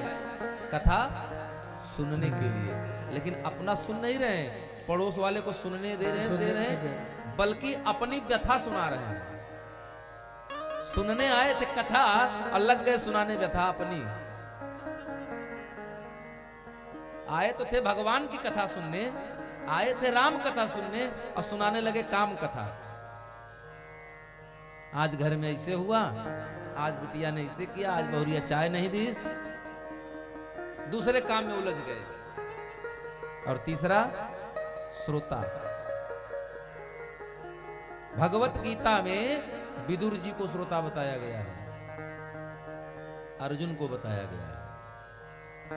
रामचरितमानस में बाबा भोलेनाथ को भी श्रोता ही बताया गया है कि सुनी महेश परम सुख मानी। जय हो।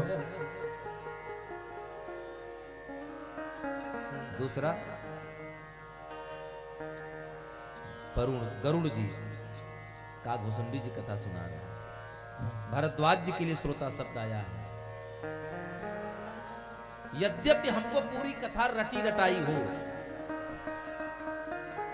लेकिन अगर सत्संग मिले, कथा कहीं हो रही हो, तो हमारा कर्तव्य ऐसा नहीं है कि हम खुद ज्ञानी बने।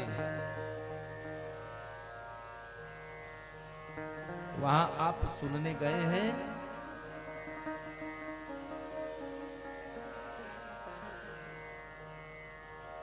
सुनत गावत कहत समुझत परम पद नर पावई। हाँ, सत्संग का पहला लक्षण बताया गया क्या? सुनत, सुनिए, फिर समुझत, गावत, जो सुनत गावत कहत। और जब इतना करेंगे तब है कि परम पद नर पावई। हाँ, नहीं तो अध जल गगरी छलकत जाए। आधा गगरी में अगर जल होगा और लेकर चलिए तो खूब छलकेगा दाहिने बाएं ऐसे ऐसे। और वही गगरिया जब भर जाएगी, गले तक पानी हो जाएगा तो कम छलकेगी, बल्कि नहीं छलकेगी। ये श्रोता है। सौनकादिक ऋषियों को श्रोता बताया गया है।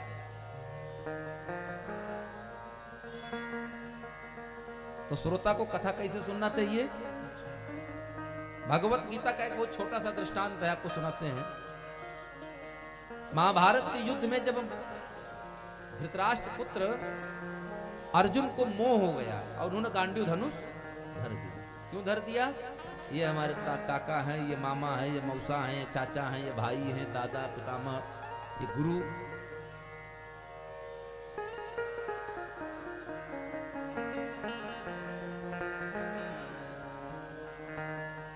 देखा नजर घुमाई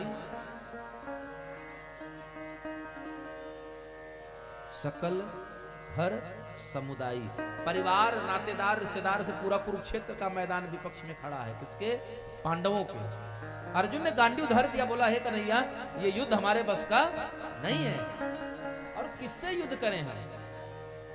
किस पर ही अपने बाण चलाएं? किसके प्राण हतें और क्यों हतें? इस जमीन के लिए, इस राज्य के लिए, जो आज हमारा है कल किसी और का था और परसों किसी और का, बीते कल किसी और का था, आज हमारा है लेकिन आने वाले कल में किसी और का हो जाएगा। किसके लिए युद्ध करें, क्यों मारें? ये मुझसे नहीं होगा, ये पितामह, इनकी गोद में हम खेले, हम कैसे इन पर बाण चलाएंगे? तो भगवान श्री कृष्ण को गीता का उपदेश दिया था ना कि कर्मण्येवाधिकारस्ति मां फलेषु कदाचन। हे अर्जुन, तुम कहां किसको मार रहे हो? ये देखो, बढ़िया सुंदर से, हाँ, बड़े से पर्दे वाली टीवी भगवान ने चलाई और दिखाया अर्जुन को, देखो इस पर्दे पर देखो, कोई नहीं मार रहे हो, ये सब मरे पड़े हैं। और तुम कह रहे हो कि हम नहीं मारेंगे, तुम भी देखो वही मरे हो। जो तुम्हारे आज दादाजी हैं, ये तुम्हारे पोते साहब थे, कभी तुम्हारे बेटे के बेटे थे। यहां कोई परमानेंट नहीं है, यहां कोई परमानेंट नहीं है, यही बात। फिर बोले बस एक ही काम है तुम्हारा, कर्म करो। अर्जुन को भगवान ने भगवत गीता का सुंदर सा उपदेश दिया, ये आप सब जानते हैं। परिणाम, अर्जुन ने गांडीव उठा लिया। अच्छा, जब कथा विश्राम हुई, इस दिव्य ज्ञान की कथा जब विश्राम हुई, इस कथा में वक्ता श्रोता कौन? स्वयं ब्रह्म वक्ता है और जीव श्रोता। इसीलिए आध्यात्म की भगवत गीता से बढ़िया कोई दूसरा ग्रंथ है नहीं। और हम तो ये कहते हैं कि जिन्होंने अगर भगवत गीता को कायदे से पढ़ लिया, उसको समझ लिया, तो फिर उसे कहीं और किसी ग्रंथ के पास जाने की जरूरत नहीं। जैसे कथा विश्राम हुई, अर्जुन भगवान को प्रणाम करें, तब तक झट से हनुमान जी नीचे उतर कर आए, साष्टांग लेट गए। महाराज हमको भी आशीर्वाद दीजिए। कहीं कहां थे, कहीं क्यों, किस बात के लिए आशीर्वाद? कहीं अकेले अर्जुन ने कथा नहीं सुनी है महाराज, कथवा हम भी सुने थे। बहुत ध्यान से समझिएगा, भगवान श्री कृष्ण के द्वारा कही गई कथा को अर्जुन ने सुना और हनुमान ने सुना, कथा दोनों ने सुना। लेकिन अर्जुन को ज्ञान हो गया और हनुमान जी पिशाच हो गए। अर्जुन को ज्ञान हुआ और हनुमान जी पिशाच होने का श्राप लगा था, किसी और ने नहीं, भगवान कृष्ण के द्वारा। हनुमान जी ने कहा प्रभु कथा हमने भी सुनी, तो हमको ऐसा क्यों? भगवान ने कहा आपने कथा तो सुना लेकिन मर्यादा का उल्लंघन करके। आपने कथा तो सुना लेकिन मर्यादा का उल्लंघन किया। बोले कैसे प्रभु, कथा सुनने में कौन सी मर्यादा?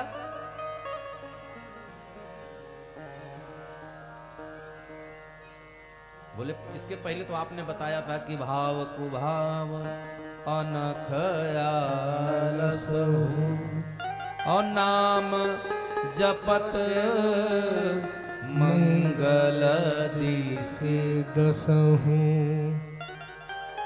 तो अब अमर्यादा कैसे हो गई? तो भगवान ने कहा हमने ये थोड़ा कहा था कि नहीं सर पे बैठकर कथा सुनो, कथा सुनो, भगवान का नाम चाहे जैसे लेंगे,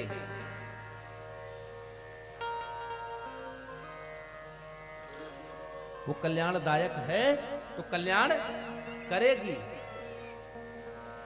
अग्नि का काम जलाना है तो वो जलाएगी, चाहे अगरबत्ती की आग हो और चाहे कोयले का अंगार हो, जलाने का काम है तो वो जलाएगी। बर्फ का काम ठंडा देना है तो चाहे इतने बड़े बर्फ का टुकड़े को शरीर पर रखोगे तो वो भी ठंडा ही लगेगा, और अगर पूरी सिल्ली धर लोगे तब भी ठंडा लगेगा। कोई अंतर तो पड़ेगा नहीं, प्रभाव कम ज्यादा हो सकता है। तो बोले प्रभु हमने कथा सुना तो अमर्यादा तो किया नहीं। बोले आप वक्ता से ऊंचे आसन पर बैठ करके कथा सुनिए। हनुमान जी कहाँ थे? भगवान श्री कृष्ण कुरुक्षेत्र में खड़े हैं। हनुमान जी कहाँ बैठे थे? यहाँ पताका पकड़ के झंडा पे बैठे थे हनुमान जी, अर्जुन के रथ के पताके पर बैठे थे। अच्छा, इसे कथा विश्राम में झट पताका से उतर कर आए, प्रणाम कर लिया। हनुमान जी कहे प्रभु मुक्ति कब होगी? इस श्रापवा कब हमारा पीछा छोड़ेगा? बोले पाप तब पाप, ये श्राप पाप छोड़ेगा, आपको मुक्त करेगा, प्रभावहीन करेगा, जब आप इसी को पैशाच मोचन के नाम से गाओगे। यही भगवत गीता। तब हनुमान जी ने इसका गायन किया, पैशाच मोचन। तो ये श्रोता का भी नियम है कि अगर संभव है, भगवान ने अगर आपको कोई रोग बीमारी कोई व्याधि नहीं दिया है, तो प्रयास ये करें कि धरती का इस दुनिया का सबसे बढ़िया आसन जमीन पर है।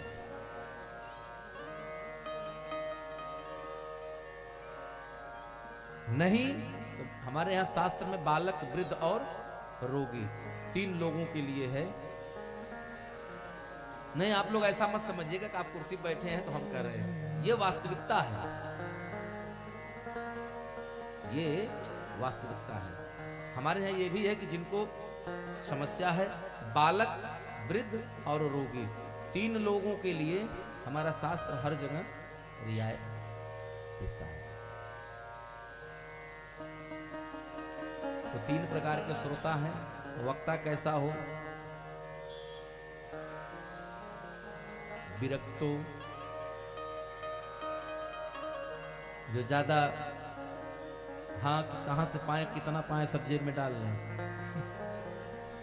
जो आता जाए वो सब जेब में हमारे जाए। राम नाम जपना, पराया माल अपना। हाँ, ऐसा नहीं चाहिए।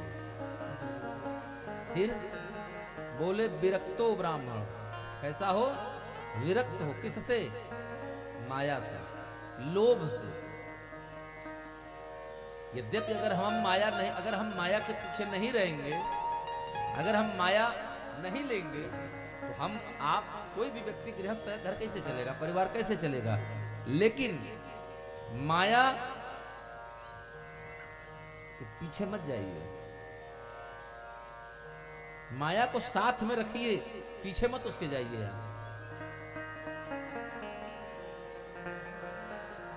दूसरा कैसा हो? ब्राह्मण हो। दूसरी शर्त ब्राह्मण हो। तीसरी शर्त वैष्णव हो। चौथी शर्त धीर हो, गंभीर हो और दृष्टांत कुशलो, जो अपनी बात को या शास्त्र की बात को समझाने में सरल से सरल ढंग से सक्षम हो। दृष्टांत कुशलो, जो आपको दृष्टांत देने में, अब 2 दूना 4 पढ़ाना है, बच्चे के समझ में नहीं आया तो 2 गोला इधर बनाए, 2 इधर बनाए, कहा 1 2 3 4। अब उसको समझाना है तो चाहे जैसे समझे, समझाना है। बोले ऐसा श्रोता हो और ऐसा वक्ता हो। तो श्रोता कैसा हो? श्रोता हो जो सुने। जागबलिक जी से भरद्वाज जी ने पूछा कि राम कवन पूछो मुनि, तो ही पूछा किसके बारे में? किसके बारे में पूछा? राम के बारे में। और जागबलिक जी बताया किसके बारे में? एक बार त्रेता जुग माही शंभु गए कुंभजरे सिपाही। पूछा राम के बारे में, अब बताया शंकर जी के बारे में। अब बताइए, आप किसी के पास खड़े होइए और उससे कहिए भैया हमको 4 बाग जाना है, जरा रास्ता बताओ। अब आपको 4 बाग जाना है 4 बाग। अब आपसे बताया कि कुकर में दाल डाल दीजिए, दाल में इतना नमक डालें, इतना पानी, बढ़िया दाल बनेगी, फिर 1 टमाटर डालिए, उसको फ्राई करिए, बढ़िया स्वाद आएगा। कितनी देर सुनेंगे आप उसकी बात? ये श्रोता की सबसे बड़ी पहचान है। अगर आपसे कोई कुछ पूछ रहा है तो आप क्या करेंगे? आपको उसका परीक्षण करना चाहिए। शिक्षा संबंधित बात में मैं नहीं कह रहा हूं, शास्त्रोक्त शास्त्र संबंधित बात। अगर वो आपसे कोई जिज्ञासा करता है तो आप उसको पहले दूसरी कथा में उलझाइए।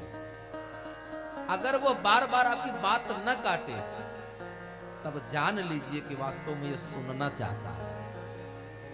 और हर 2 मिनट बाद, अरे भाई इसको छोड़िए, हमने पूछा था कि राम के लड़के का क्या नाम था। तो भैया जब आप जो मैं कह रहा हूं इसका मतलब आप कथा के प्रेमी नहीं हो सकते। या तो आप हमारा परीक्षा लेने आए हैं, या तो आप वक्ता की परीक्षा करने आए हैं, दूसरा या कहीं से कुछ पा गए हैं, जवाब जानते हुए आप वजन नापने आए हैं कि कहां तक जा सकते हैं, तीसरा अपने आप को श्रेष्ठ साबित करना चाहते हैं। बड़े विद्वान थे, एक प्रश्न पूछा जवाब नहीं दे पाए। ये 2 ही कारण हो सकता है। ध्यान से सुने, श्रोता वही अच्छा है, श्रोता वही कुशल है जो कथा के नाम पर अगर आपको कुछ भी सुनाई जाए और आप सुनिए तो आप श्रोता हैं। जैसे पंडित जी ने भागवती कथा में राम कथा उठाई, उठे, धीरे थोड़ी देर सुने, फिर थोड़ी देर बाद चले गए। दूसरे दिन आए, कहे महाराज जी राम कथा मत, थोड़ा भागवत। वो अपना काम अच्छे से जानते हैं, वो अपना काम करेंगे, आप अपना काम जानिए, आपको क्या करना है। इसका प्रमाण एकदा नैमिषारण्ये ऋषयः शौनकादयः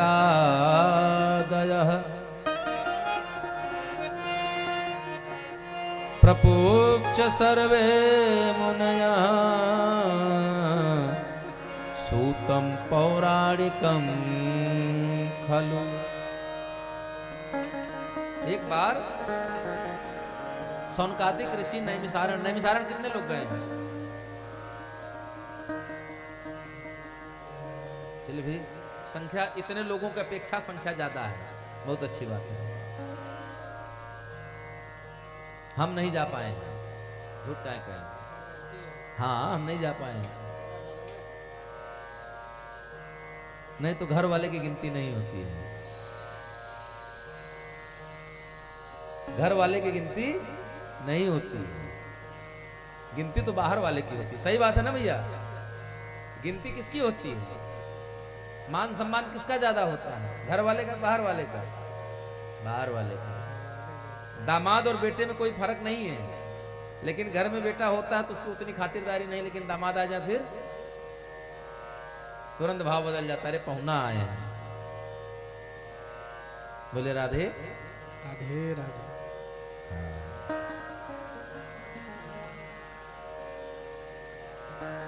तो हुआ क्या, कलयुग जा रहा है, द्वापर भगवान श्री कृष्ण के स्वधाम गमन के साथ ही द्वापर का प्रस्थान हो रहा है और कलयुग का आगमन हो रहा है। तो द्वापर में आयु 1000 वर्ष की थी, आयु हजारों वर्ष में थी, मतलब इकाई दहाई सैकड़े के बाद नहीं थी, 1000 में थी। त्रेता में आयु लाख में थी और सतयुग में लाखों में थी।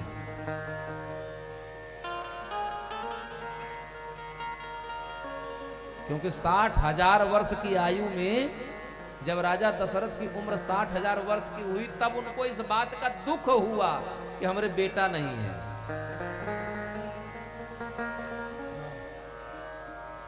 और द्वापर में भगवान श्री कृष्ण 11,000 तक लीला। अब कलयुग में हर युग में एक जीरो कटता गया, पीछे से एक एक जीरो कटता गया। सतयुग में लाखों में थी, एक जीरो कटा, त्रेता में आए, लाख पर बचे। एक जीरो त्रेता जाने लगा तो एक जीरो और लेकर चला गया, द्वापर आ गया, द्वापर में 1000 पर आ गए, 10,000, 20,000, 1,000। जब द्वापर गया तो एक जीरो और लेकर चला गया। अब हम लोग सैकड़े पर आ गए हैं, 100 रुपए में। लेकिन कर्म, खान पान, आहार, विचार, व्यवहार कारण है कि हम 100 वर्ष जी नहीं पाते, बहुत गिने चुने लोग जी रहे हैं। तो सूत सौनकादिक ऋषि नैमिषारण्य के पावन वन में बैठे हुए मन में विचार कर रहे हैं कि आने वाला जो कलयुग है वो इतना प्रभावी होगा कि आज व्यक्ति का मानव का बौद्धिक स्तर जो होगा घट जाएगा, उम्र भी घट जाएगी। अच्छा, पूर्व में क्या था? पूर्व में 10,000 वर्ष तपस्या कर लिए, 10,000 10,000 लाखों लाखों हजार वर्ष तपस्या किए हैं लोग। अरे कलयुग में जब कुल 100 साल की उम्र है तो 1000 वर्ष तपस्या कैसे करेंगे? संभव नहीं है। बोले फिर? बोले इनके लिए कुछ करना चाहिए। तो सौनकादिक ऋषियों ने क्या किया? ये लोग चले गए ब्रह्मा जी के पास। पितामह, हमने जगत कल्याण के लिए 1000 वर्ष पर्यंत चलने वाला यज्ञ रखा है, 1000 साल तक चलेगा ऐसा यज्ञ रखा है। उस यज्ञ में हम लोग यज्ञ तो शुरू करना चाह रहे हैं, लेकिन उस यज्ञ में हम लोग खाली जप करते करते ऊब जाएंगे। बोले फिर?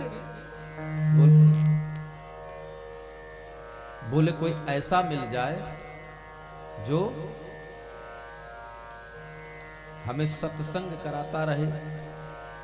तो अब सत्संग के लिए वक्ता कौन मिलेगा? सत्संग के लिए वक्ता कौन मिलेगा और जगह कहां करें? कौन सी जगह में हम तपस्या करें? तो ब्रह्मा जी ने कहा चलो भगवान के पास। और जब सारे लोग भगवान के पास आए तो हुआ क्या?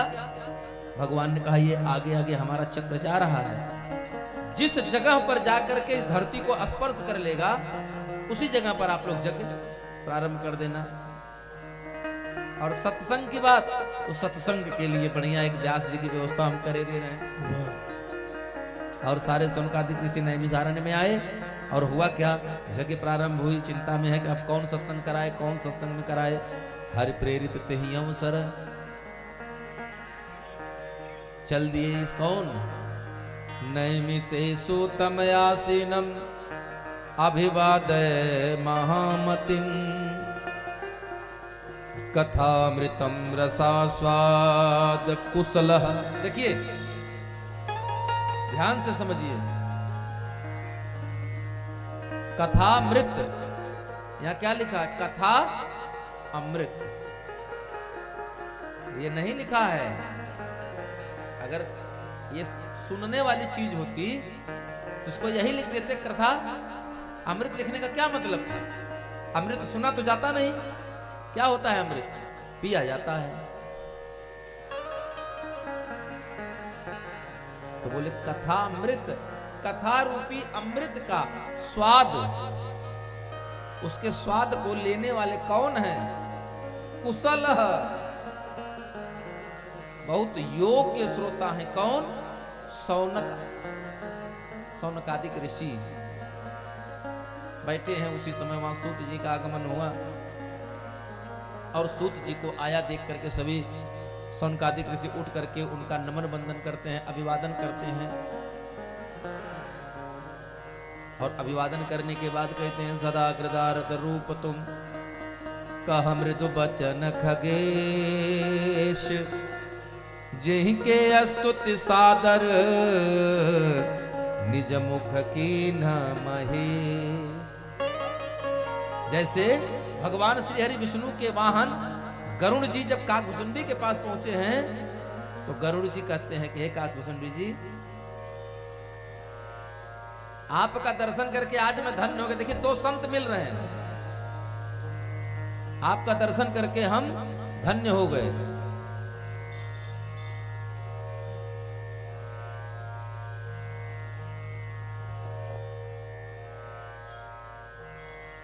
क्यों? काकभुसुंडी जी से कहा प्रभु हमारा दर्शन करके आप धन्य हो गए, काहे पाप में हमको डाल रहे हैं? बोले क्यों? बोले प्रभु आपकी पीठ पर स्वयं भगवान बैठते हैं और मैं सपदि भयऊ पक्षी चंडाला, पक्षियों में हूं, पक्षी तो हूं लेकिन चांडाल पक्षी हूं। कौन? कौआ। बोले मैं कैसे धन्य? बोले आप धन्य इसलिए हैं कि अगर आप धन्य ना होते तो जेहि के स्तुति सादर, जिनके बारे में बखान किसने किया? निज मुख कीन महेश। बाबा भोलेनाथ ने आपका परिचय बताया। सौनकादिक ऋषियों के साथ बैठ गए और सूत जी कहते हैं प्रभु आप इतने बड़े बड़े श्रेष्ठ जन, मेरा अभिनंदन उचित नहीं है। तो सौनकादिक कहते हैं कि धन वृद्धा, ध्यान से समझिएगा इस बात को, धन वृद्धा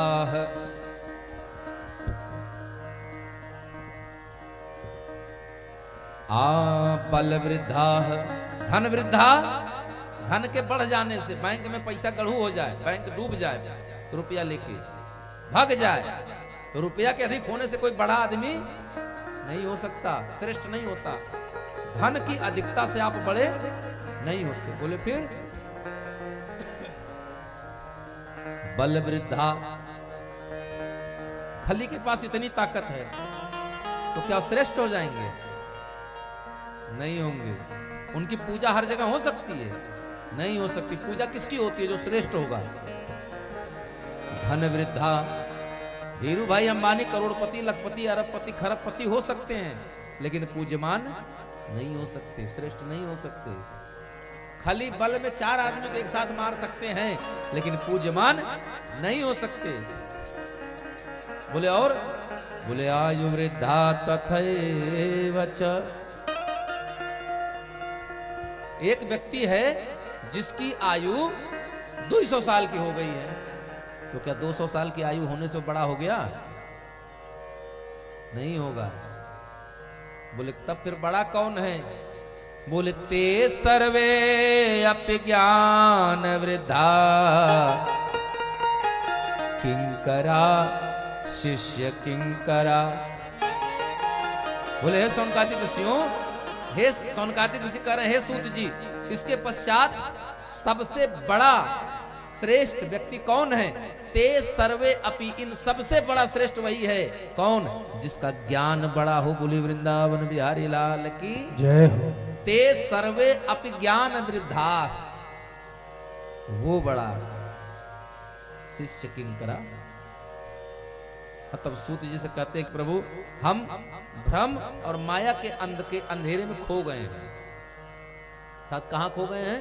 हमारे मन में मोह रूपी अंधकार, भ्रम रूपी अंधकार माया ने अंधेरा कर रखा है, हम उसमें भ्रमित हैं। और आपका जो ज्ञान है कैसा है? अज्ञान ध्वांत विध्वंसम कोटि सूर्य समप्रभ। बोले हम एकदम हजारों अमावस की रात जैसे घुप अंधेरे में भ्रमित हैं। और आपका ज्ञान कैसा है? वो बोले करोड़ों करोड़ों सूर्य के समान प्रकाशित है। इसलिए हे प्रभु, आप अपने उस ज्ञान रूपी करोड़ों सूर्य से ज्यादा प्रकाशमान उस ज्ञान की कुछ एक किरण हमारे ऊपर डाल दीजिए, ताकि हमारा हृदय की कलुषता मिट जाए, हमें ज्ञान का दर्शन हो जाए। बोलिए राधे राधे। आप लोग सुस्त हो जा रहे हैं। बोले राधे राधे राधे। हाँ। और प्रश्न किया, भक्ति ज्ञान विरागाप तो विवेको वर्धते महान, माया मोह निरासस्य वैष्णवो क्रियते कथम।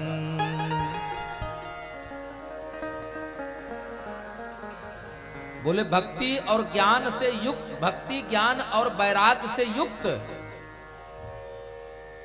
विवेक कैसा होता है? दूसरा, ये भक्ति ज्ञान और वैराग्य से प्राप्त या युक्त बुद्धि कैसी होती है? किस प्रकार ये वैष्णव जन अपने आप को भगवान की माया से मुक्त रखते हैं?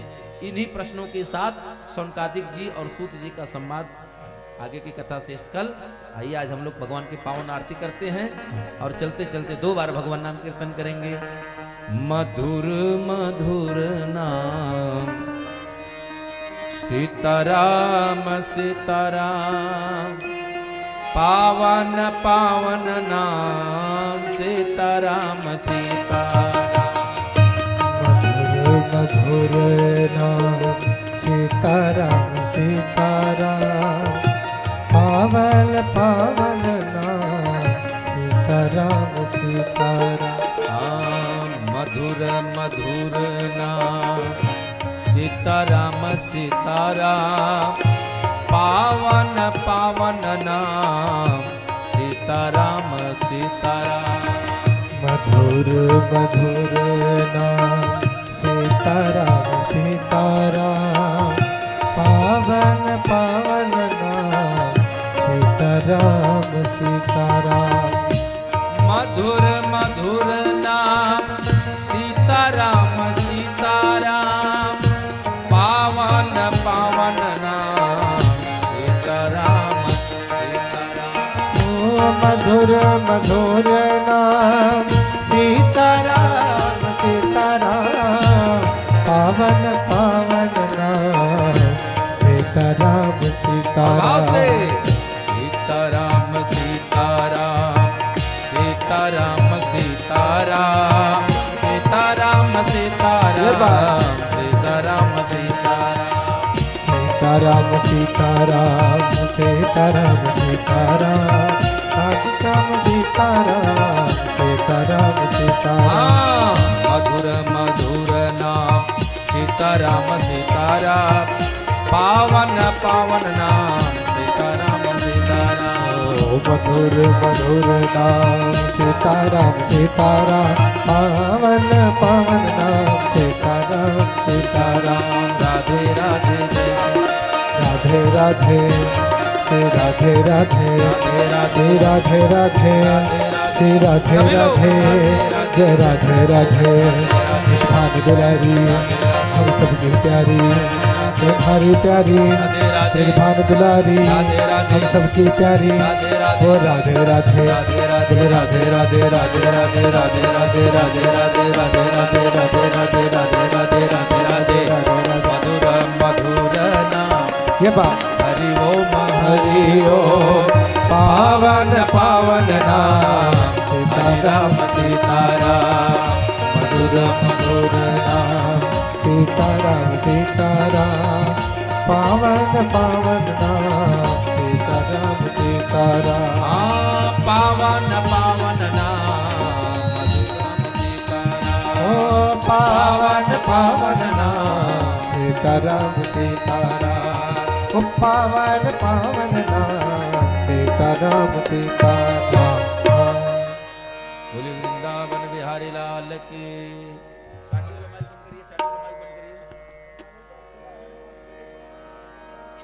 बोले वृंदावन बिहारी लाल की जय बोले राधा रानी सरकार की जय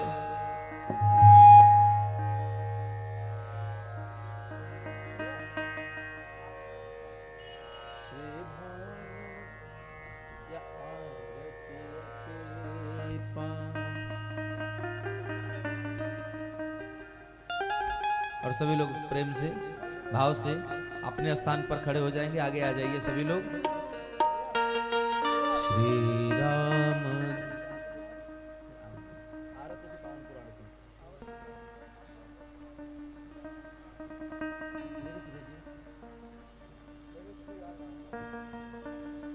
श्री राम जय राम जय जय राम श्री राम जय राम जय जय राम श्री राम जय राम जय जय राम श्री राम जय राम जय जय राम श्री राम जय राम जय जय राम श्री राम जय राम जय जय राम श्री राम जय राम जय जय राम श्री राम जय राम जय जय राम श्री राम जय जय जय राम श्री राम जय राम जय जय जय राम आरती अति पावन पुराण की धर्म भक्ति विज्ञान धाम महात्मा ज्ञान की आरती अति पावन पुराण की आरती अति पावन पुराण की आरती अति पावन पुराण की आरती अति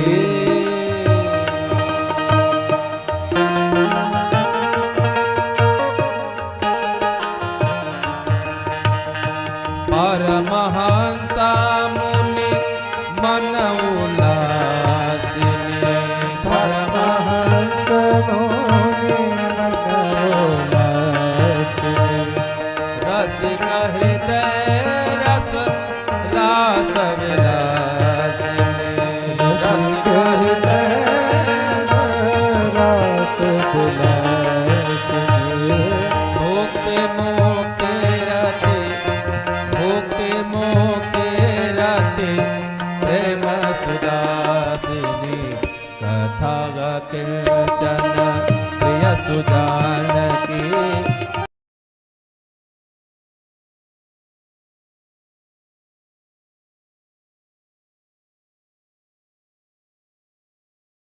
भक्ति विज्ञान खान की आरती अति पावन पुराण की धर्म भक्ति धर्म भक्ति धर्म भक्ति विज्ञान खान गौरव करुणावतारो संसार सारम भुजगेन्द्र हारम सदा वसंतम हृदयारविंदे भवानी सहितं नमामि त्वमेव माता स पिता त्वमेव त्वमेव बन्धुश्च सखा त्वमेव विद्याश्च द्रविणो त्वमेव त्वमेव सर्वं मम देव देव त्वमेव सर्वं मम देव देव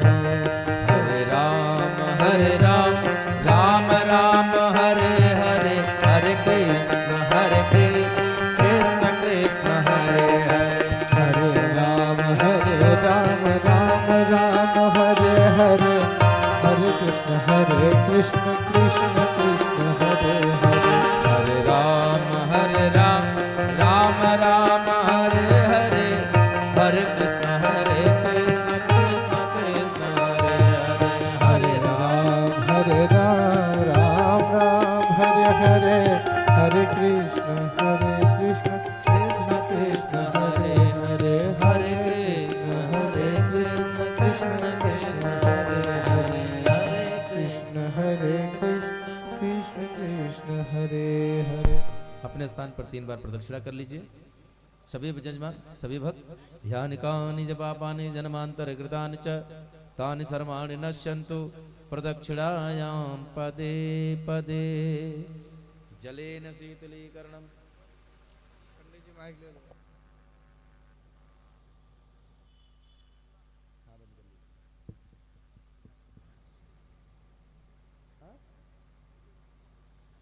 श्री राधे राधे श्याम श्री राधे। आवाज रहने तो कल देखा जाएगा, कल सेटिंग करवा लेंगे। हो